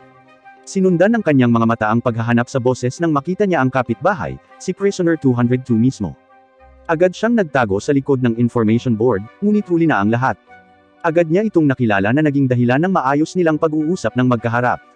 Ipinakilala niya ang kanyang sarili bilang si Yamori Mini, isang first-year junior niya. Inisip niya ito bilang isang utmost friendly at energetic na tao na magalang din sa kanyang upperclassman. Humingi siya ng paumanhin para sa ingay na dulot niya kagabi, at napaka-transparent niya tungkol sa kanyang iniisip tungkol sa mga nakakainis na kapitbahay, ngunit sinabi niya ito sa kanya sa isang lubos na palakaibigan na paraan. Kasama niya ang isang kaibigan na sa tingin niya ay magiging problema kung magsasabi si Mini ng mga maling salita tungkol sa relasyon nila ni Chizuru sa campus. Kaya, gusto niyang linawin ang mga bagay-bagay at kausapin siya ng pribado. Sa kabilang banda, hinahanap siya ng mga kaibigan ni Kazuya na nasa class hall na. Habang si Mami, na malapit lang sa kanila, ay nakikinig sa kinaroroonan ni Kazuya. Samantala, sa isang liblib na espasyo sa campus, sinabi ni Kazuya kay Mini na ilihim ang kanyang nakita. Nalilito si Mini kung bakit big deal, kaya, inilabas niya ang kanyang mature na side at nagsalita tungkol sa kung gaano mali ang makialam sa buhay ng mga matatanda. Halos kumbinsido, ipinahayag ni Mini na baka talagang mayroon siyang nararamdaman para kay Chizuru. Nauutal na sabi ni Kazuya habang si Mini ay nagtapat din sa kanyang pagmamahal sa kanyang waifu, lalo na kay Nakazime. Sa huli, sa kabila ng pagkakaiba ng pag-ibig na tinutukoy nila, tiniyak sa kanya ni Mini na hindi niya ito ikukwento. Nang maglaon ng gabing iyon sa kanyang silid, ipinagpatuloy ni Kazuya ang paggawa sa website upang mapahusay ito nang magkaroon siya ng ideya kung paano magtagumpay sa crowdfunding ng pelikula. Naisip niya ang kwento ng buhay ni Chizuru at ng kanyang lola na si Seiyuri, ngunit itinapat niya ang mukha nito sa kanyang laptop nang mapagtanto na ayaw ni Chizuru nito. Kaya, nagpahinga siya sa kanyang ulo na nasunog dahil sa kakulangan ng mga pagpipilian. Pagkatapos, biglang may dumating na text message noong gabing iyon, galing ito kay Chizuru, na nagtanong kung pwede siyang pumunta sa kanyang apartment. Halos lumuwa ang mga mata niya sa text. Nang may halo-halong emosyon, tumayo siya at ginawa ang lahat para linisin ang mapaminsalang maruming apartment. Tumunog ang doorbell, at nang hindi umaatres, sabik niyang binuksan ang pinto para kay Chizuru. Ito ang kauna-unahang pagkakataon na pumunta si Chizuru sa kanyang apartment unit ng buong voluntaryo. Frustrated niyang sinabi sa kanya na para sa kapakanan ng pelikula ang lahat, at wala nang iba pa. Ngunit sa sandaling umupo sila upang pag-usapan ito, ang mga mata ni Kazuya ay natigil sa isang bagay na hindi niya dapat ginagambala. Para silang mga sirena na tumatawag sa kanya para hawakan sila. Gusto niyang talunin ang kanyang pervert na kaluluwa at alisin palabas ang kanyang pantasya. Kaya naman, tinalakay niya kay Chizuru ang nakaplanong budget na nilalayo nila. Kinakalkula niya ang lahat at ipinaliwanag ang mahahalagang detalye. Sa kabilang banda, hinangaan ni Chizuru ang kanyang pinanabik sa journey na ito upang makamit ang kanyang mga pangarap, na umantig sa kanyang puso at nagpangiti sa kanya. Biglang isang groundbreaking na ingay ang narinig. Ito ay ang tiyan ni Kazuya na kumakalam dahil sa gutom. Halos matawa si Chizuru sa puntong iyon, ngunit sa totoo lang, nag-alok siya na magluto para sa kanya bilang kapalit nitong malaking pabor na ginagawa nito para sa kanya. Lalong umibig si Kazuya, na hinayaan ang kanyang pantasya na lumunin siya sa paniniwalang ang kanilang relasyon ay umaangat sa ibang antas. Sa kalaunan, sa kabila ng pagkabalisa sa sarili niyang luto, nagustuhan ni Kazuya ang omu rice na ginawa niya para sa kanya noong gabing iyon. Naaliw, ipinaalam niya sa kanya ang kanyang pag-alis. Ngunit bago siya umalis, nagpasalamat siya sa kanyang pagkain at sinabi sa kanya na maaaring kumuha din siya ng ilang budget mula sa kanyang ipon, hindi para sa kanya, kundi para sa kanyang pangarap. Hindi maikakailang nagpapasalamat siya sa loob at simpleng salita lang ang nasabi niya, umaasa ito sa kanya. Sa sandaling lalabas na si Chizuru sa pinto, nakatayo si Ruko sa harap ng nakabukas na pinto, nagulat at nalilito sa eksenang kinakaharap niya. Halos lumipad sa langit ang kaluluwa ni Kazuya sa oras na iyon, at hindi niya alam kung ano ang gagawin nang sumugod si Ruko sa kanya para magreklamo at gumawa ng eksena sa harap nila ni Chizuru. Ang lahat ng iyon ay dahil gusto niyang magpaliwanag siya tungkol sa pag-alis ni Chizuru sa kanyang apartment sa gabi. Tinanong siya ni Kazuya kung bakit nandoon siya, habang sinubukan ni Chizuru na pigilan si Ruko na gumawa ng sobrang ingay at kaguluhan. Ipinaliwanag ni Ruko na nag-text siya kay Kazuya noong umaga tungkol sa kanyang pagpunta upang ibalik ang kanyang manga, na lubos na nakalimutan ni Kazuya. Sa kalaunan, nagpanik si Kazuya at naisip kung paano niya papatahimikin si Ruko, alam kung gaano siya ka-exaggerated at impulsive sa mga bagay-bagay. Pinagpapawisan siya habang sinusubukang malaman kung paano aayusin ang mga bagay nang hindi kinasasangkutan ni Chizuru, o magsabi ng isang salita tungkol sa pelikula.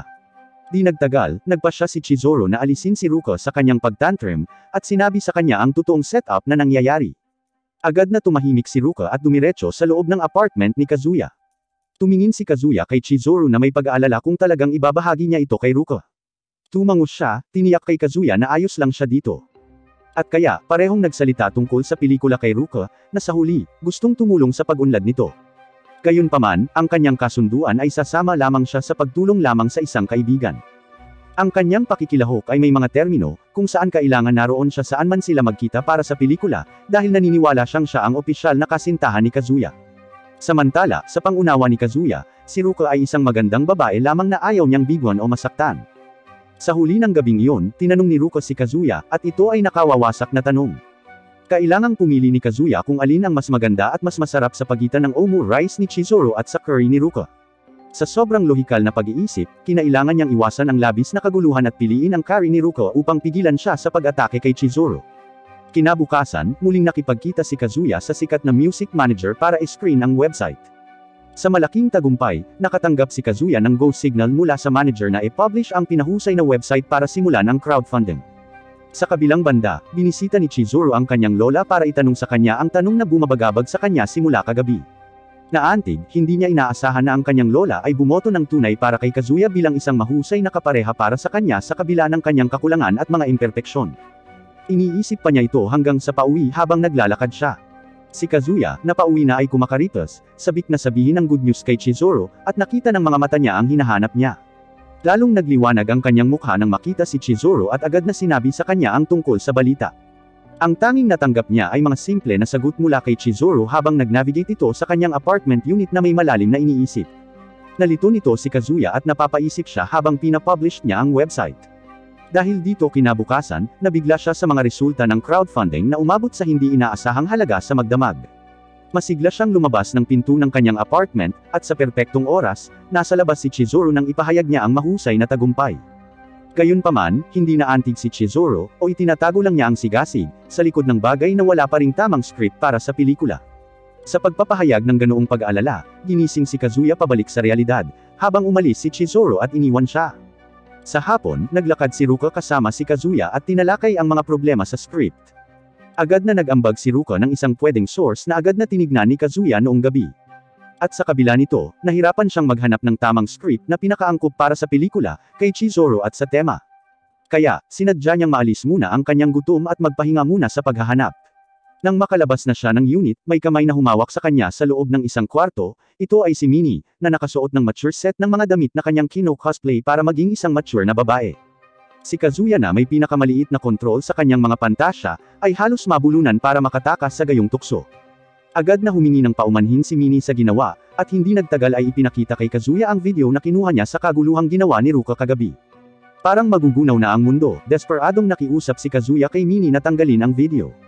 Sa kabilang banda, sinabi ni Minnie na hindi niya ito gagamitin ng negatibo laban sa kanya, at gusto lang niyang malaman ang tungkol sa kanyang buhay, kasama ang isang inuupahang kasintahan. Gaya ng inaasahan, iniidolo niya si Kazuya sa pagkakaroon ng ganoong drama bago niya ito ipinakilala sa kanyang libangan, ang streaming online. Bigla, ipinahayag ni Kazuya ang kanyang dalisay na intensyon na suportahan si Chizuru, kahit na ang kanilang mga damdamin ay hindi mutual.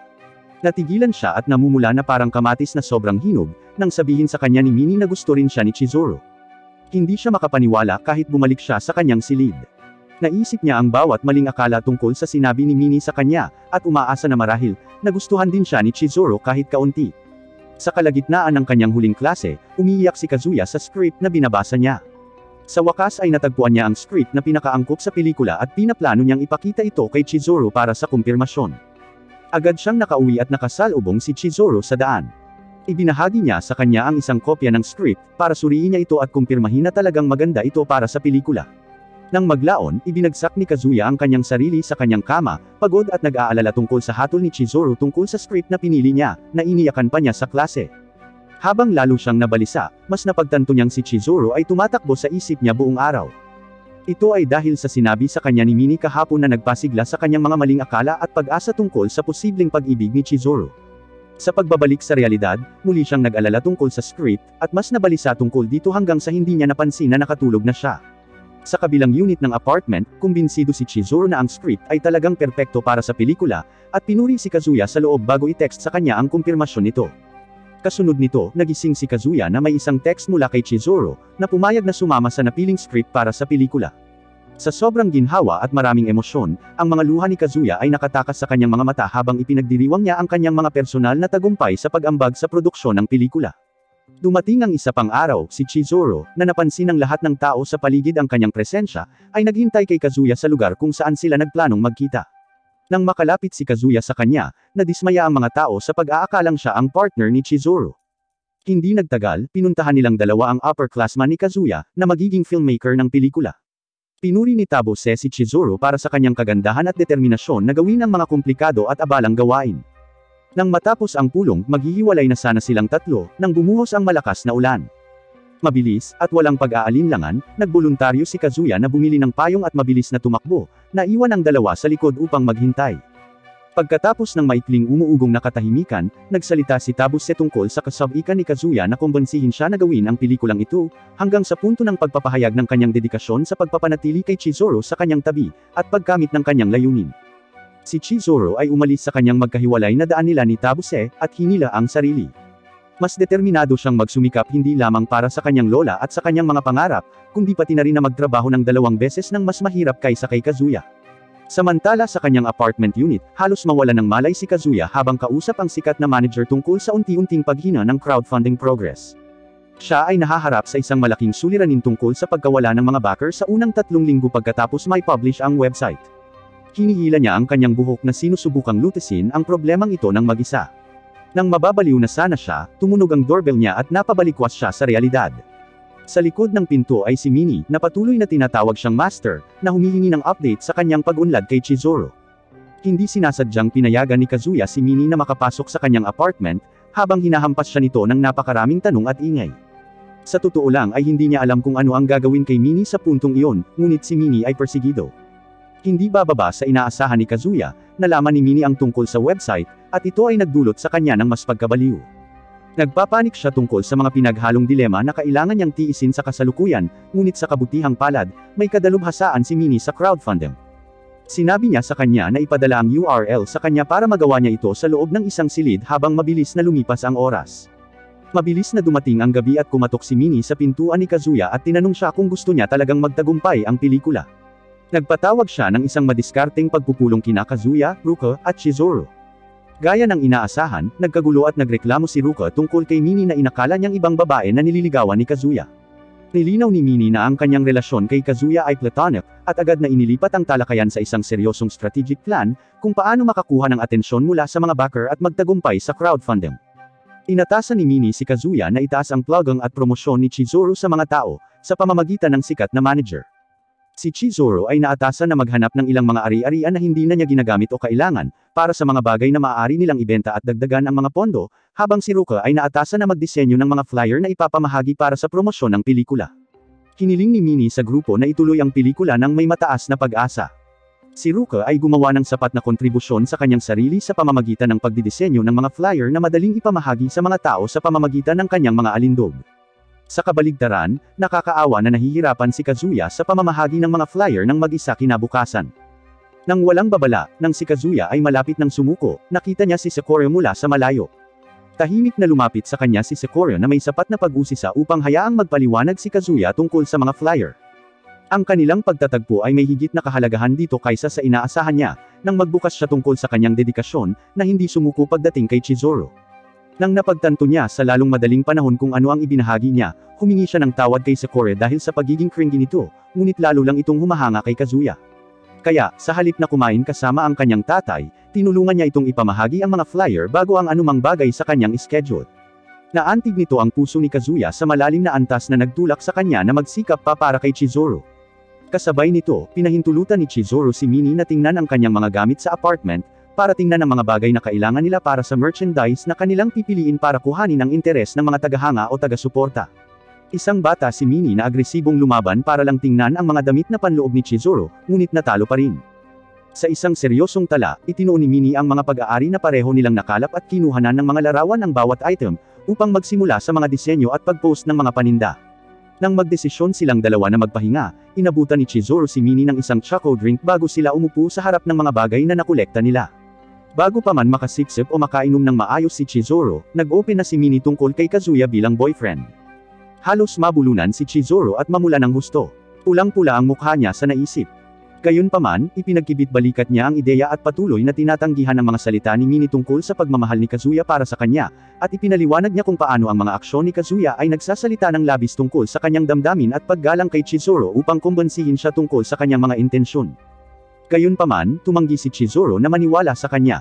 Ngunit sa kabila nito, patuloy na ipinaunawa ni Minnie kay Chizuru na ang mga tao ay maaaring maging selfless at makasarili sa parehong oras, sa pamamagitan ng pagpapakita ng kanilang mga intensyon at damdamin sa pamamagitan ng mga aksyon, habang pinapanatili sa kanilang sarili kung ano ang gusto nilang sabihin sa kawalan ng mga salita, dahil ayaw nila ipilit ang kanilang nararamdaman sa tao na mahal nila na maaaring hindi sila mamahalin pabalik. Idinagdag ni Minnie na marahil kung mabibigyan ni Chizuru ang isang tao ng pagkakataon, maaari niyang gawing mas masaya ang kanyang buhay.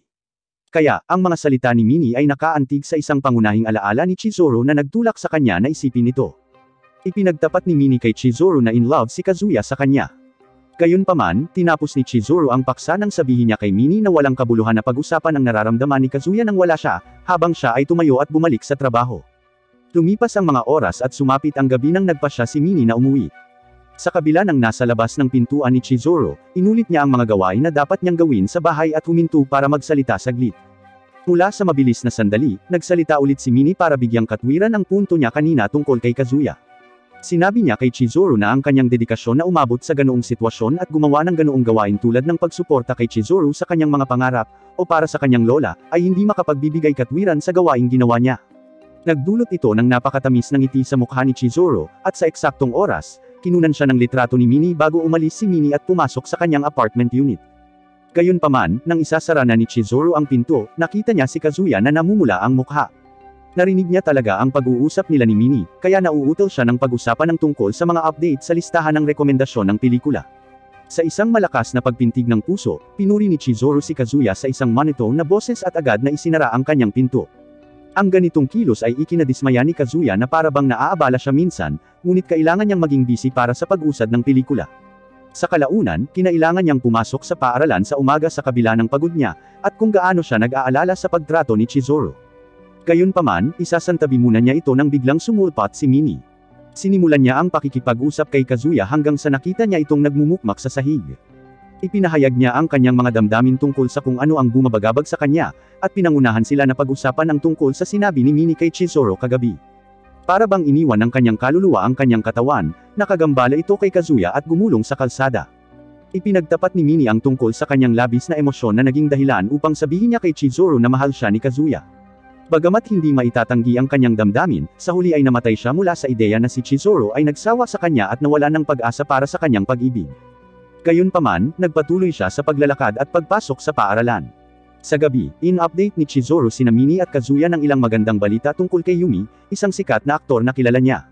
Ipapromote ng aktor na ito ang pelikula sa kanyang social media account, ngunit bilang kapalit, gusto niyang pumunta si Chizuru sa isang opera kasama niya. Ikinatwira ni Chizuru na sasama lang siya sa kanya bilang kapalit ng kanyang kasintahan na kinailangang magkansela sa huling minuto. Noong una, nagustuhan ni Kazuya ang ideya na hayaan si Chizuru na makipag-date sa iba. Gayunpaman, hindi siya hinadlangan ni Minnie para sa opportunity. Kinausap ni Minnie si Kazuya na isakripisyo ang kanyang emosyon dahil bihira ang pagkakataong ito. Dahil sikat ang aktor, malaki ang magiging epekto ng pag-promote ng kanyang account sa crowdfunding at sa katanyagan ng pelikula. Nang matalo, kinailangan ni Kazuya na lunukan ang kanyang pagmamataas at paninibugo tungkol dito, at pinayagan si Chizuru na gawin ito sa huling araw ng kanilang journey sa crowdfunding habang namamahagi sila ng mga flyer. Sa araw na iyon, hinintay ni Chizuru si Yumi para sa kanilang planong araw ng panunood ng opera. Nakatingin na naman sa kanya ang lahat ng mga tao, at pinalala nito ang mga tao nang pumasok sa larawan ang gwapong aktor na si Yumi.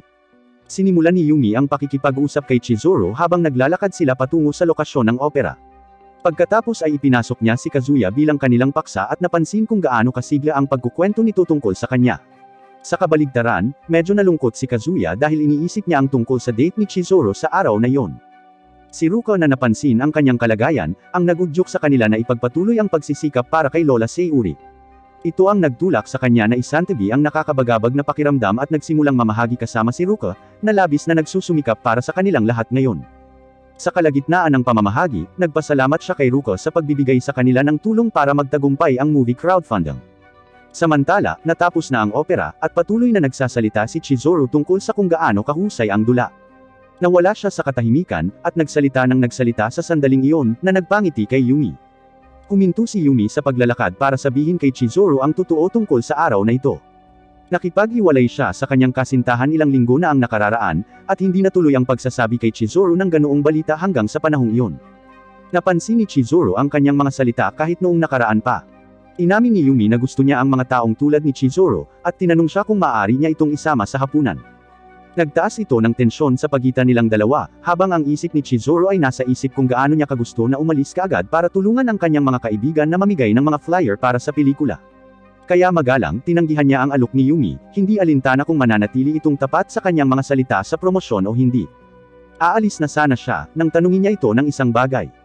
Dumating si Chizuru sa lokasyon kung saan namamahagi ang lahat ng mga flyer.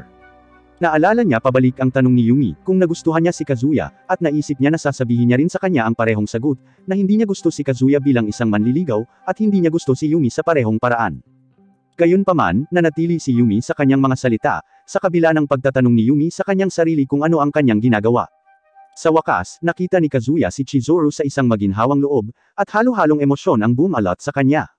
Iiyak na sana siya dahil sa presensya niya ngayon, at inabutan siya ng flyers para masimulan na rin niyang ipamahagi ang mga ito. Nakangiti siya habang nakatingin sa kanya, na alam niyang kahit anong mangyari, kahit wala ang presensya niya, hindi mahalaga, alam niya kung gaano niya kagustang maabot ang pangarap na ito, at handa siyang suportahan siya sa lahat ng paraan. Sa hindi inaasahan, nang mag-check siya sa crowdfunding website pagkatapos ng lahat ng kanilang trabaho sa araw na iyon, naabot nila ang higit pa sa kanilang layunin sa budget, na lubos na nagpasaya sa lahat, at si Kazuya ang pinakamasaya. Naghanda ang lahat para sa pelikula. Hiniling ng direktor ang mga salita ni Chizuru bilang lead, at kumpiyansa si Chizuru na naghatid ng kanyang mga linya. Nagpalakpakan ang lahat habang si Kazuya naman ay kinikilig. Lumapit ang direktor kay Kazuya para sa kanyang mga salita. Namayani ang katahimikan bago nagsalita si Kazuya sa kanyang kusang pananalita. Pagkatapos niyang magsalita, muling natahimik, ngunit nabasag ito ng pumalakpak si Chizuru, na sinundan ng mga tao. Nag-cheer ang lahat, at nagsimula na ang production. Si Chizuru ay kinukunan malapit sa lawa. Habang nagsimula silang mag-film, ang ingay mula sa isang kuliglig sa tulay ay nagsimulang masira ang produksyon. Dahil dito, tumakbo si Kazuya sa tulay at hinuli ang kuliglig, at pagkatapos ay nahulog sa tubig. Nagpatuloy ang produksyon. Si Kazuya na nakaupo sa hagdan ay tumingin kay Chizuru habang umaarte. Namangha siya sa pagiging natural nitong kumilos, at naisip kung paano siya naghanda para sa kanyang karera, na siya ay magiging isang ganap na bituin. Ngunit pagkatapos, inisip niya kung saan siya lulugar pagkatapos ng lahat ng iyon. Nagpaikot-ikot si Kazuya sa kanyang apartment at naisip kung gaano sila kaiba ni Chizuru. Naisip niya kung gaano siya kagaling, samantalang siya ay isang manager ng tindahan, wala siya sa kanyang liga. Sa parehong araw, nagpatuloy siya sa site ng paggawa ng pelikula. Sa kanyang pahinga, umupo siya sa hagdanan at nagreklamo tungkol sa kung gaano kakilakilabot ang kanyang mga aksyon sa nakaraan, nang biglang lumitaw si Chizuru. Lumabas siya para kumuha ng signal para makontak niya ang kanyang lola. Sa pag-iisip na hindi siya makakapag-relax kasama siya, sinubukan ni Kazuya na umalis, ngunit pinigilan siya ni Chizuru. Na-curious siya sa kanyang pag-iwas sa pag-uugali at kinumpronto niya na hindi siya maaaring iwasan ng kanyang producer. Siya ay tumingin at humanga kay Chizuru sa katahimikan, at nangatuwiran na sila ay magkaiba, at idinagdag na siya ay walang iba kundi isang pabigat sa kanya. Nagsalita siya pabalik, sinabi sa kanya na walang pagkakaiba sa pagitan nila, kahit na siya ay isang artista at siya ay isang manager ng tindahan, at idinagdag na ang buhay ni Kazuya ay maganda pa rin, hindi niya pinagsisihan na makilala si Kazuya. Kinabukasan, tinawagan ni Tabuse si Kazuya para sabihin sa kanya na kailangan niyang kunan ng eksena si Chizuru mag-isa. Ipinaliwanag niya na ang huling eksena ay walang maraming cut na nag-iiwan kay Kazuya na nag-aalala, dahil hindi siya pwede makasama ni Chizuru ng mag-isa. Siya ay nagpakita sa lugar ni Minnie at nagtanong kung maaari niya itong tulungan. Sumang-ayon siya at sinabi sa kanya na ang pag-oorganisa ay bahagi ng kanyang trabaho, at pagkatapos ay itinulak siya palabas at hiniling na makipag-ugnayan sa iba. Tinawagan niya si Chizuru, na pumayag na magpelikula nang wala rin ang direktor. Kinabukasan, naghintay si Kazuya sa istasyon. Dumating si Chizuru na may kaakit-akit na damit na napansin din ng ilang tao sa istasyon. Nagtaka ang dalawa kung nasaan ang kanilang team, at sinubukan silang tawagan. Tinawagan ni Minnie si Kazuya at sinabi sa kanya na hindi sila sasama. Nang dumating ang Shinkansen, pareho silang walang pagpipilian kundi ang pumasok sa Shinkansen nang magkasama nang wala ang koponan. Habang nasa Shinkansen, tinanong ni Chizuru kung ano ang sinabi ni Minnie. Naalala ni Kazuya ang sandaling sinabi sa kanya ni Minnie na hindi siya sasama, para makakilos si Kazuya kasama si Chizuru. Pagkatapos ay nagpadala si Minnie ng larawan ng temperatura ng kanyang trangkaso kay Chizuru.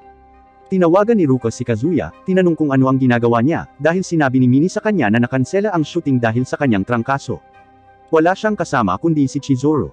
Parehong tinalakay kung gaano sila kalapit matapos ang pelikula, at kung gaano nagpapasalamat si Kazuya sa lahat, kasama na si Chizuru habang kumakain ng kanilang mga pagkain.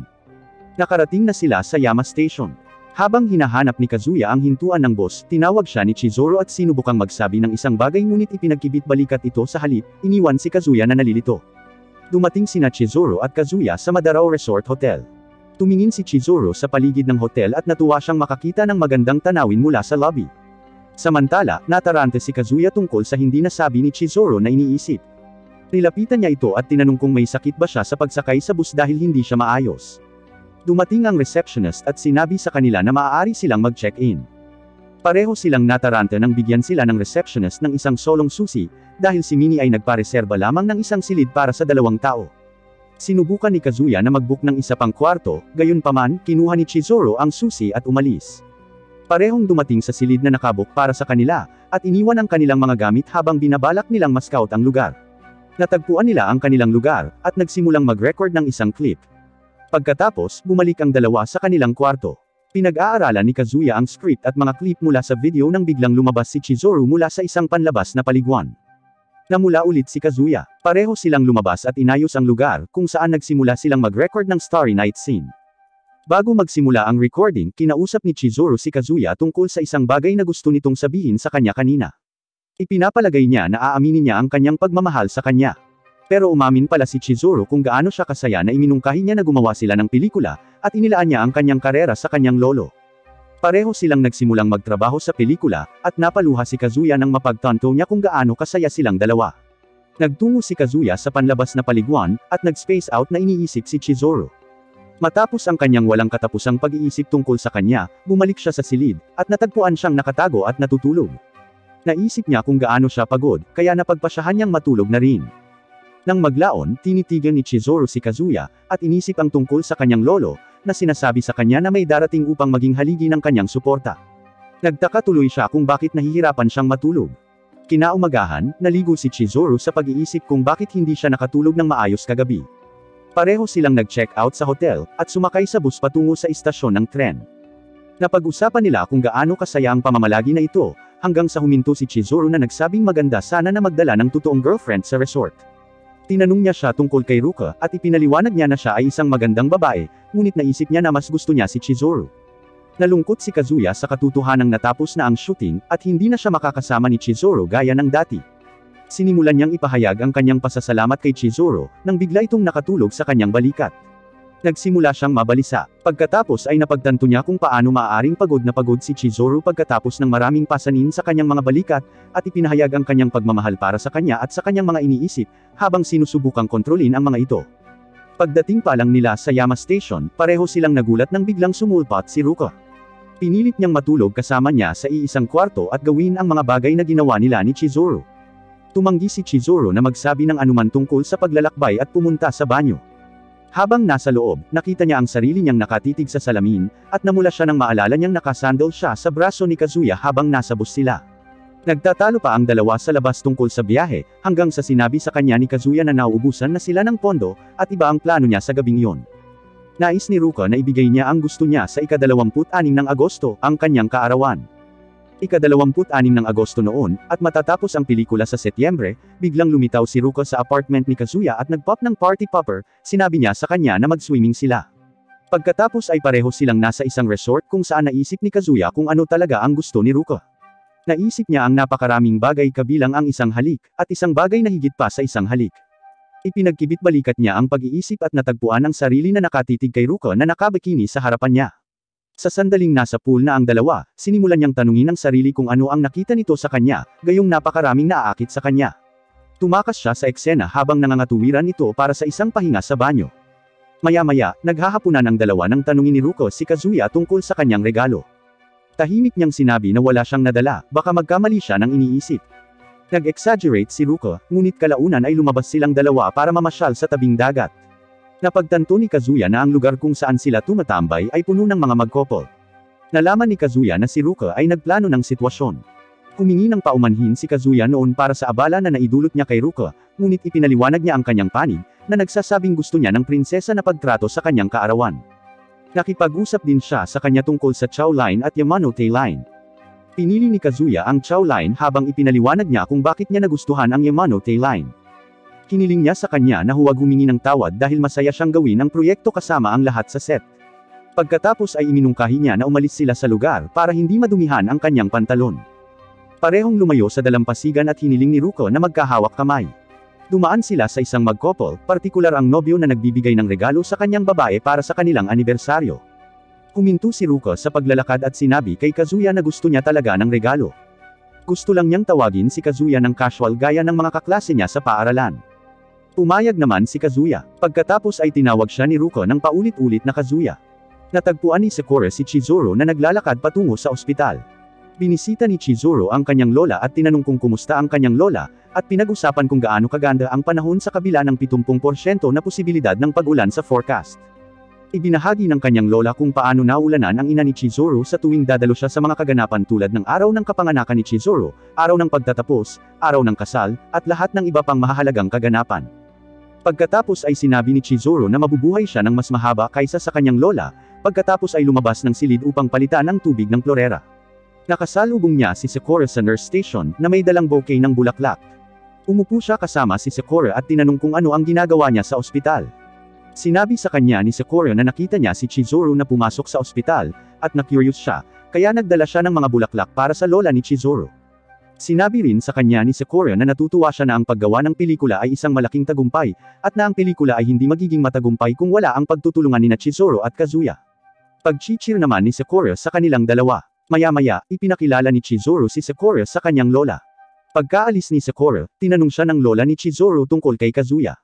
Kinausap niya ang kanyang lola tungkol sa kung gaano siya ka-clumsy at kawalang muwang sa set, at sinabi sa kanya ang halos lahat ng nakakahiya at nakakatawang sandali, habang halatang nag-e-enjoy siya sa pagkukwento sa kanyang lola ng lahat ng pinagdaanan niya kasama si Kazuya noong nag-shooting sila. Tinignan siya ng lola niya at ngumiti. Pagkatapos ay sinabi sa kanya ng kanyang lola na ang tunay na pag-ibig ay nagsisimula kapag ang isang tao ay nagsimulang magkwento tungkol sa tao na mahal nila at tinatangkilik ito. Dumating si Minnie sa bahay ni Kazuya na may dalang bag ng mga gamit upang ipagdiwang ang pagkawala ng kanyang pagkabirhen, at gustong malaman pa ang tungkol sa nangyari sa resort, at nagulat siya nang malaman niyang hindi natulog si Kazuya katabi si Chizuru sa resort. Umayos si Kazuya at sinabi sa kanya na mas mahalaga ang pagshushoot, na walang intensyon si Chizuru na gawin ang mga ganoong bagay. Biglang tumayo si Chizuru at lumabas ng kwarto niya. Nag-reason out si Minnie na nag-uusap lang sila tungkol sa pelikula, at tinanong ni Chizuru kung may problema, wala, at pinag-usapan nila ang tungkol sa sinehan kung saan gaganapin ang screening. Makalipas ang ilang minuto, biglang sumulpot si Ruka, na nagsasabi na si Chizuru ay isang rental girlfriend lang, at si Minnie ay kapitbahay lang niya, si Ruka ang girlfriend niya. Casual na tinawag niya itong Kazuya. Naiwan ang dalawang babae sa sobrang gulat nang itulak ni Ruka si Kazuya pabalik sa kanyang silid. Bumalik si Chizuru sa kanyang paglalaba at nagtaka kung paano naging malaking bagay para kay Ruka at Kazuya na tawagin ang isa't isa sa mga casual na pangalan. Pagkatapos, sinubukan niyang bigkasin ang unang pangalan ni Kazuya, at pagkatapos ay biglang namula at nawala sa kanyang pag-iisip. Kinabukasan, dinala ni Chizuru ang kanyang lola sa screening theater, at natagpuan si Kazuya na naghihintay sa malapit. Bulalas ng kanyang lola na masaya at excited na siya na makakarating. Pagpasok nila sa loob ng sinehan, sinabihan silang 200 katao ang nasa loob ng screening hall. Na-overwhelm ang lola ni Chizuru sa pag-iisip na makikita na niya si Chizuru sa big screen sa lalong madaling panahon, at binanggit na parang napapanood na niya ang pelikula. Nagdahilan si Chizuru at naglakad palayo, naiwan ang dalawa. Nagtungo siya sa restroom, na namula at ngumiti. Sa labas ng silid, nagpasalamat ang lola ni Chizuru kay Kazuya sa pagtulong kay Chizuru na maabot ang kanyang pangarap na maging artista. Nagpasalamat din siya sa pagiging bahagi ng kanilang buhay.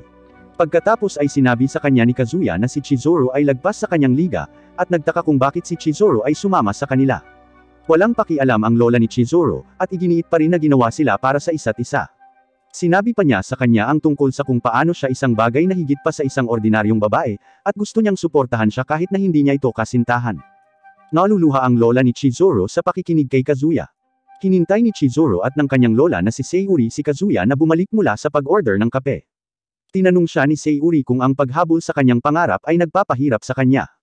Sinagot siya ni Chizuru na sinabing ayos lang siya, at nauna kay Kazuya para tulungan siya sa pagtitimpla ng kape. Pagkatapos ay nagsimulang maalala ni Sayuri ang lolo ni Chizuru, si Katsuhito. Tinanong niya ito kung naiisip niya ang mga magagawa ni Chizuru kapag naging artista na siya, na hinahangaan ng mga tao kapag ipinalabas ang pelikula sa screen. Sinabi niya sa kanya kung paano nanalo si Katsuhito, at tama ang kanyang mga desisyon sa lahat ng panahon. Ipinagmamalaki niya ang mga nagawa ni Chizuru at nais niya na makita ni Katsuhito si Chizuru ngayon. Samantala, si Kazuya ay nasa banyo, iniisip ang tungkol sa pag-uusap nila ni Sayuri. Habang papalabas siya, nakasalubong niya si Chizuru na naghihintay sa kanya sa labas ng banyo. Dumating lang siya para makita si Kazuya dahil sobrang saya ang kanyang lola. Nagpasalamat siya at lumabas ng banyo para kumuha ng kape. Samantala, biglang dumagsa ang mga tao kay Sayuri na nakahandusay na sa sahig at walang malay. Nahulog siya mula sa kanyang wheelchair at isinugod sa ospital. Parehong nababalisa sina Chizuru at Kazuya sa kanyang kalagayan, alam nilang maaaring hindi na siya magising muli. Gusto ni Kazuya na i-comfort si Chizuru sa pamamagitan ng yakap, ngunit natakot siya na baka hindi ito komportable.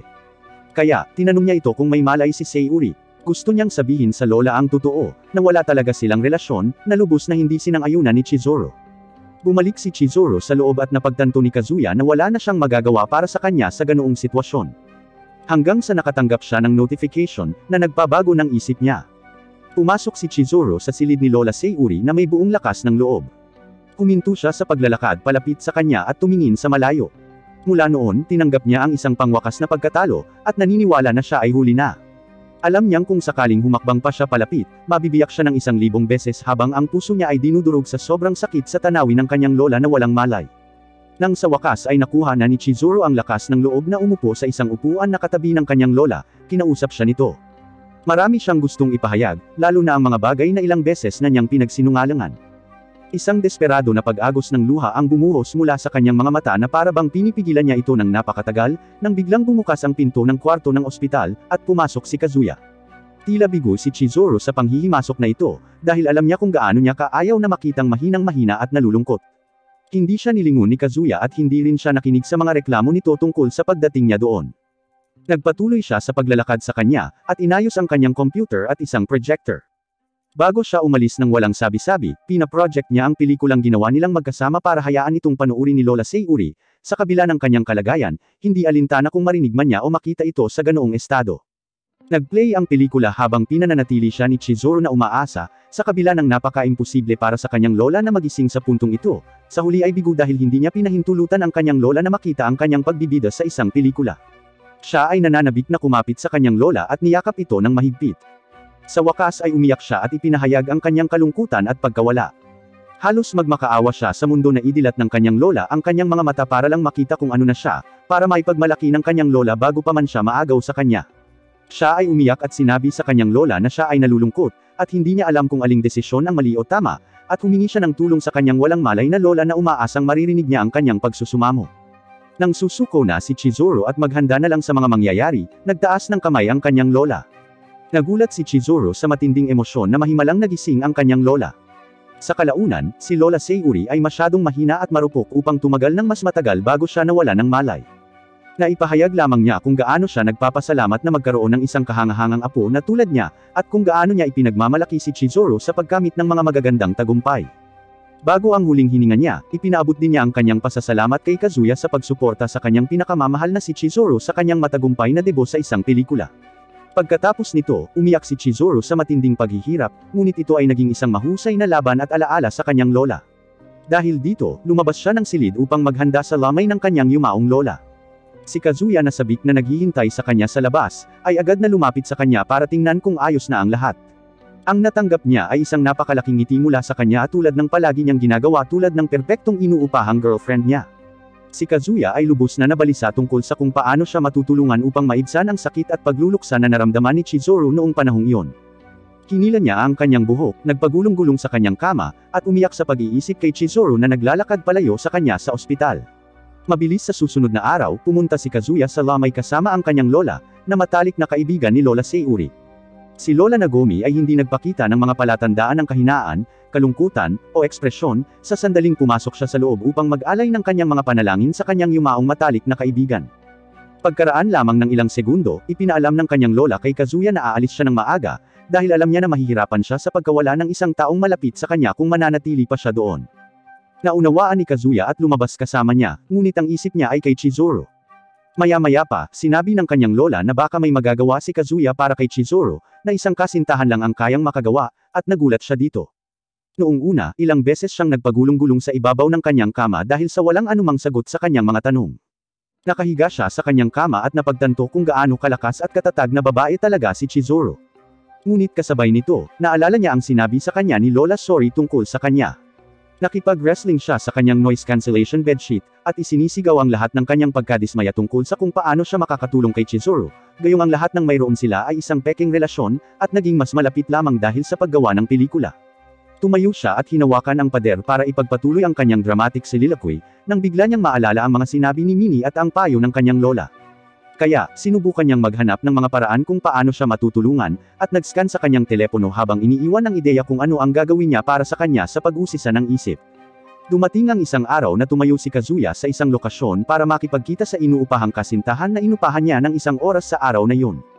Habang naghihintay, nakatayo siya doon na nag-aalala ngunit may ngiti sa labi. Makalipas ang ilang minuto, may lumapit sa kanya na cute na babae, si Sakura, na matagal na niyang kaibigan na inupahan niya noong araw na iyon. Alam niyang kailangan niya ang payo nito at ang positibong pag-iisip nito para makahanap ng paraan para makatulong kay Chizuru. Sa wakas ay muling nabuhayan ang mga ito at nagpasya si Sakura na pumunta sa isang paglalakbay na malayo sa Tokyo kasama si Kazuya, ngunit tumanggi siya, dahil nag-book lang siya sa kanya ng isang oras. Pagkatapos ay hiniling siya ni Sakura na sumama sa isang paglalakbay bilang mga magkaibigan, dahil gusto rin niyang tulungan si Chizuru. Sumakay silang dalawa sa tren at pumunta sa tabing dagat. Pagkatapos noon, pumunta sila sa isang tore para tingnan ang tanawin ng karagatan. Walang choice si Kazuya kundi sundin ang mga plano ni Sakura dahil medyo mahirap siyang basahin. Inanyayahan siya ni Sakura na gumamit ng binocular at pinanood ang tanawin. Pagkatapos, bumaba sila sa mahabang hagdan at pumunta sa dalampasigan. Tumakbo si Sakura sa baybayin, tinanggal ang kanyang medyas at sapatos, at nagsimulang maglaro sa tubig. Nakita ito ni Kazuya, pinuntahan siya, at nagsaya rin sa tubig. Doon lang niya napagtanto ang gustong sabihin sa kanya ni Sakura. Sinabi sa kanya ni Sakura na ang pagiging positibo ay nagsisimula sa isang ngiti. Nakuha niya ang kanyang punto, at sa wakas ay naisip niya kung ano ang maaari niyang gawin para pasayahin si Chizuru. Pagbalik niya sa trabaho, masigasig niyang ginawa ang kanyang trabaho at hiningi sa kanyang manager ang kanyang advanced pay. Nagsimula siyang gumawa ng mga extraneous na trabaho at masigasig na nagtrabaho sa kanyang trabaho, maging nag-extend pa ng ilang oras pagkatapos ng trabaho. Nag-clock out si Ruka at nalilito habang patuloy siyang nagtatrabaho. Nagplano siyang mag-book para kay Chizuru sa susunod na araw, at gusto niyang matiyak na mararanasan niya ang pinakamagandang araw kailanman. Inibook ni Kazuya si Chizuru bilang rental girlfriend kinabukasan, at naisip niyang gusto niyang makalimutan niya ang sakit na naramdaman niya, kahit man lang sa araw ng pagrenta niya. Sinundot siya ni Chizuru sa likod at nakita niyang nakangiti ito sa kanya na parang walang nangyaring trahedya, nagtaka siya kung bakit mukhang masayahin ito. Pagkatapos ay tinanong ni Chizuru kung ayos lang siya dahil nag-book siya sa kanya para sa buong araw. Nagpatuloy ang dalawa at pumasok sa isang boutique shop. Sinabi ni Kazuya kay Chizuru na kunin ang anumang gusto niya, at naghanap ng damit na sa tingin niya ay maganda sa kanya. Nakita ito ni Chizuru, at gustong kunin ang gusto ni Kazuya sa halip na kunin ang gusto niya. Pagkatapos ay pumili siya ng damit para sa kanya. Pagkatapos ay pumasok si Chizuru sa fitting room at sinimulang isuot ang mga damit na nakuha niya. Nang siya ay tapos na, siya ay nagpunta upang tanungin si Kazuya kung ano ang kanyang hitsura, at iniwan siyang labis na humanga. Sinabi niya sa kanya na ang mga damit ay mukhang maganda sa kanya, at siya ay napakahusay. Inutusan niya si Kazuya na tanggalin ang tag ng presyo, dahil gusto nitong isuot ang mga bagong bili niyang damit para sa date, dahil mag-couple sila para sa araw na yun. Habang papalabas sila, tinanong ni Chizuru kung pwede silang magkahawak ng kamay, na nahihiya namang sinang-ayunan ni Kazuya. Tinanong niya siya kung saan sila susunod na pupunta, at dinala siya ni Kazuya sa mga sine. Pagkatapos ng masusing pagsasaliksik sa uri ng mga pelikulang maaaring magustuhan ni Chizuru, at umaasa na magugustuhan ito ni Chizuru, ang dalawa ay tumungo sa sinehan, at nanood ng sine. Biglang hinawakan ni Chizuru ang kamay ni Kazuya, kung saan nakaramdam siya ng labis na pagkahilo, at namula. Pagkatapos ng pelikula, pareho silang lumabas at si Kazuya ay naguluhan dahil hindi niya talaga maintindihan ang pelikula. Nagsimula siyang magpanik at inisip na baka maling pelikula ang napili niya. Binalikan niya ang tingin kay Chizuru na nakahook up pa rin sa pelikula, at nagkwento tungkol sa pelikula. Naantig siya sa kung gaano kahusay ang pagganap, at mukhang natutuwa siya sa bawat detalye ng palabas. Natuwa si Kazuya na sulit ang ginawa niyang pagsasaliksik. Nagpatuloy silang dalawa na kumain ng tanghalian, at pagkatapos ay pumunta sa ibang lugar. Matapos tingnan ang presyo ng pagkain, tumingin si Chizuru kay Kazuya na humihiling sa kanya na aminin na nag-aalala siya para sa kanya, dahil ang date ay masyadong sobra at bago sa kanya. Pagkatapos ay nagpasalamat siya sa projector. Tinanong ni Kazuya kung napanood ng kanyang lola ang pelikula, at sinabi niya na nakita ito ng kanyang lola bago siya pumanaw. Si Kazuya noon ay tuwang-tuwa at gumaan ang loob. Pagkatapos ay pumunta ito sa isang bouldering activity, kung saan kailangan nilang mag-ehersisyo bago umakyat sa mga bato. Iminungkahi ni Chizuru na mag-stretch ng magkasama na nagbigay ng mahirap kay Kazuya, habang nanigas ito sa tabi niya. Parehong nagsimulang umakyat sa bato at mukhang masaya si Chizuru, sa kabila ng pagkahulog ni Kazuya. Sa hapunan, kumain sila sa isang magarbong restaurant ng alimango, at nagsimulang tumili si Kazuya sa katahimikan, iniisip na maaaring kapos siya sa pera pagkatapos kumain sa isang napakamahal na lugar, ngunit hindi ito mahalaga sa kanya, basta ito ay makapagpasaya kay Chizuru. Kinuha ni Chizuru ang paa ng alimango at isinawsaw ito sa sarsa. Pagkatapos ay hiniling niya kay Kazuya na buksan ang kanyang bibig, dahil gusto niya itong pakainin muna. Parehong natuwa ang dalawa matapos kainin ang karne ng alimango, at sinabi ni Chizuru na ang karne ng alimango ay ang paborito na niyang pagkain ngayon. Tuwang-tuwa si Kazuya nang makita siyang natutuwa. Pinagmasdan niya ito at naisip kung gaano siya kahanga-hanga bilang asawa. Sa sandaling matapos sila, naisip pa rin ni Kazuya na gumagaan ang kanyang wallet. Ngunit para sa kanya, hanggat nagawa ni Chizuru na alisin sa isip niya ang mga bagay-bagay kahit kaunti, iyon lang ang maaari niyang hilingin. Pagkatapos ng hapunan, may isa pang planong gawin si Kazuya. Gusto niyang makipag-fireworks kasama si Chizuru sa isang tahimik at liblib na lugar. Sinuri ni Chizuru ang mga pakete at natuwa siya na nakakita siya ng mga sparkler, dahil nagustuhan ito ng kanyang lola. Sinimulan niyang sindihan ang isang stick, at nagdahilan si Kazuya na kumuha ng tubig. Naiwang mag-isa si Chizuru kasama ang kanyang mga sparkler. Naalala niya ang kanyang pagkabata kasama ang kanyang mga lolo't lola na may hawak na sparkler kasama niya, at sa pagbalik ni Kazuya na may dalang isang balde ng tubig, nakita niya si Chizuru na humihikbi habang hawak ang sparkler. Hindi niya namalaya na nakabalik na pala siya. Pagkabalik niya ay tinawag niya si Chizuru na agad namang pinunasan ang kanyang mga mata at ikinatwiran na ang usok mula sa sparkler ay nagpaluha sa kanya. Masayang niyaya niya itong makipagsaya sa kanya. Parehong nagsimulang sindihan ang mga sparkler at ang nagpapalit ng kulay. Naisip ni Kazuya kung paano niya nalaman na kahit anong pilit niyang tulungan siya, mananatili lang siya gaya ng dati. Hinangaan niya kung gaano siya katatag, at inisip ang lahat ng mga bagay na ginawa niya sa nakaraan, at sinabi na gusto niyang tulungan siya, at nandyan para sa kanya kahit na ano paman. Nang naubos ang huling sparkler, sinabi ni Chizuru kay Kazuya kung paano niya perpektong pinlano ang date, at tuwang-tuwa siya sa kung paano siya nag-effort sa kanilang date. Kahit sinong babae ay matutuwa sa effort na ginagawa niya. Pagkatapos ay sinabi niya sa kanya na maaari siyang makahanap ng isang tunay na kasintahan sa lalong madaling panahon. Tinanong siya ni Kazuya sa napakaseryosong tono kung alam niya kung ano ang ideal girlfriend niya. Pagkatapos ay sinabi niya sa kanya kung ano ang kanyang ideal na kasintahan, at malinaw na inilalarawan siya. Matapos marinig ang lahat ng sinabi ni Kazuya, naalala ni Chizuru ang isang alaala tungkol sa kanyang paggising sa kalagitnaan ng gabi, at tinanong ng kanyang lola kung nararamdaman niyang nag-iisa. Tapos niyaya siya ng lola niya na lumapit sa kanya. Tinanong niya ang kanyang lola kung naramdaman niyang nag-iisa siya, at sinabi sa kanya ng kanyang lola kung ano ang naramdaman niya. Sinabi niya na isang magandang mahigpit na yakap ang nagpapaayos sa kanyang kalungkutan. Naalala niya tuloy kung paano sinabi sa kanya ng kanyang lola na siya ang kanyang kayamanan bago siya pumanaw, at nagsimulang lumuha, na naging iyak, at pagkatapos ay bigla siyang tumakbo kay Kazuya at hinawakan siya. Sa kanya napagtanto kung gaano siya kahina. Nagsimula na rin siyang umiyak. Kinabukasan, natigilan si Kazuya sa pag-iisip kung paano nangyari ang kahapon, at hindi niya maalis sa isip niya yun hanggang sa napagpasyahan niya sa kanyang sarili na talagang sobrang in love siya kay Chizuru. Gusto niyang unahin siya at protektahan. Matapos ang mahabang sandali ng pag-iyak at pag-iisip, biglang sumulpot si Minnie sa tabi niya. Bigla siyang nabigla. Pumasok si Minnie dahil malalim ang iniisip at hindi narinig ang pagkatok. Nais malaman ni Minnie kung paano nangyari ang date, dahil tinitigan niya ang apartment ni Chizuru ng may buong pagmamahal. Nagpasya siyang sabihin sa kanya, maliban sa part kung saan umiyak si Chizuru sa kanya. Iminungkahi ni Minnie para kay Kazuya na yayain si Chizuru sa isang regular na date, na pagkatapos ay tinanggihan niya dahil ayaw niyang samantalahin ang pagkakataon pagkatapos ng nangyari kahapon. Pagkatapos ng walang tigil na pagtatalo kay Minnie, nagmamadali siyang lumabas ng pinto para kumuha ng tanghalian, at naglakad pabalik na may dalang mga peach sa kanyang bag. Pupuntahan na sana niya si Chizuru at ihahatid ang mga peach sa kanya nang bigla niyang nakita ito sa labas ng kanyang apartment. Kinausap siya ni Chizuru tungkol sa petsa ng screening, at kung ano ang mangyayari sa araw ng screening. Tinanong niya kung anong kulay ang mas nababagay sa kanya, pula o asul. Pinili niya ang asul para sa kanya. Pumayag naman siya at bumalik sa loob ng apartment niya. Sa kanya napagtanto na nakalimutan niyang ibigay sa kanya ang mga peach. Bumalik sa kanyang apartment, nagsindi si Chizuru ng insenso para sa kanyang mga lolo't lola at sinabi sa kanila ang katotohanan sa pagitan nila ni Kazuya.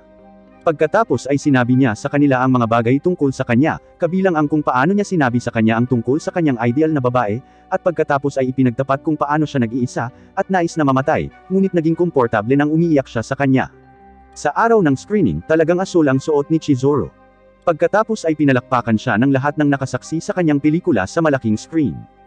Ang pelikula ay isang malaking tagumpay. Pagkatapos ay nilapitan siya ng direktor na nagsabi sa kanya na alam niya ang nangyari sa ospital, dahil si Kazuya ay sumugod sa kanyang opisina pagkatapos niyang i-message sa kanya na tapos na ang pag-edit, at hiniling ni Kazuya na hiramin ang projector, at mukhang mas desperado kaysa dati.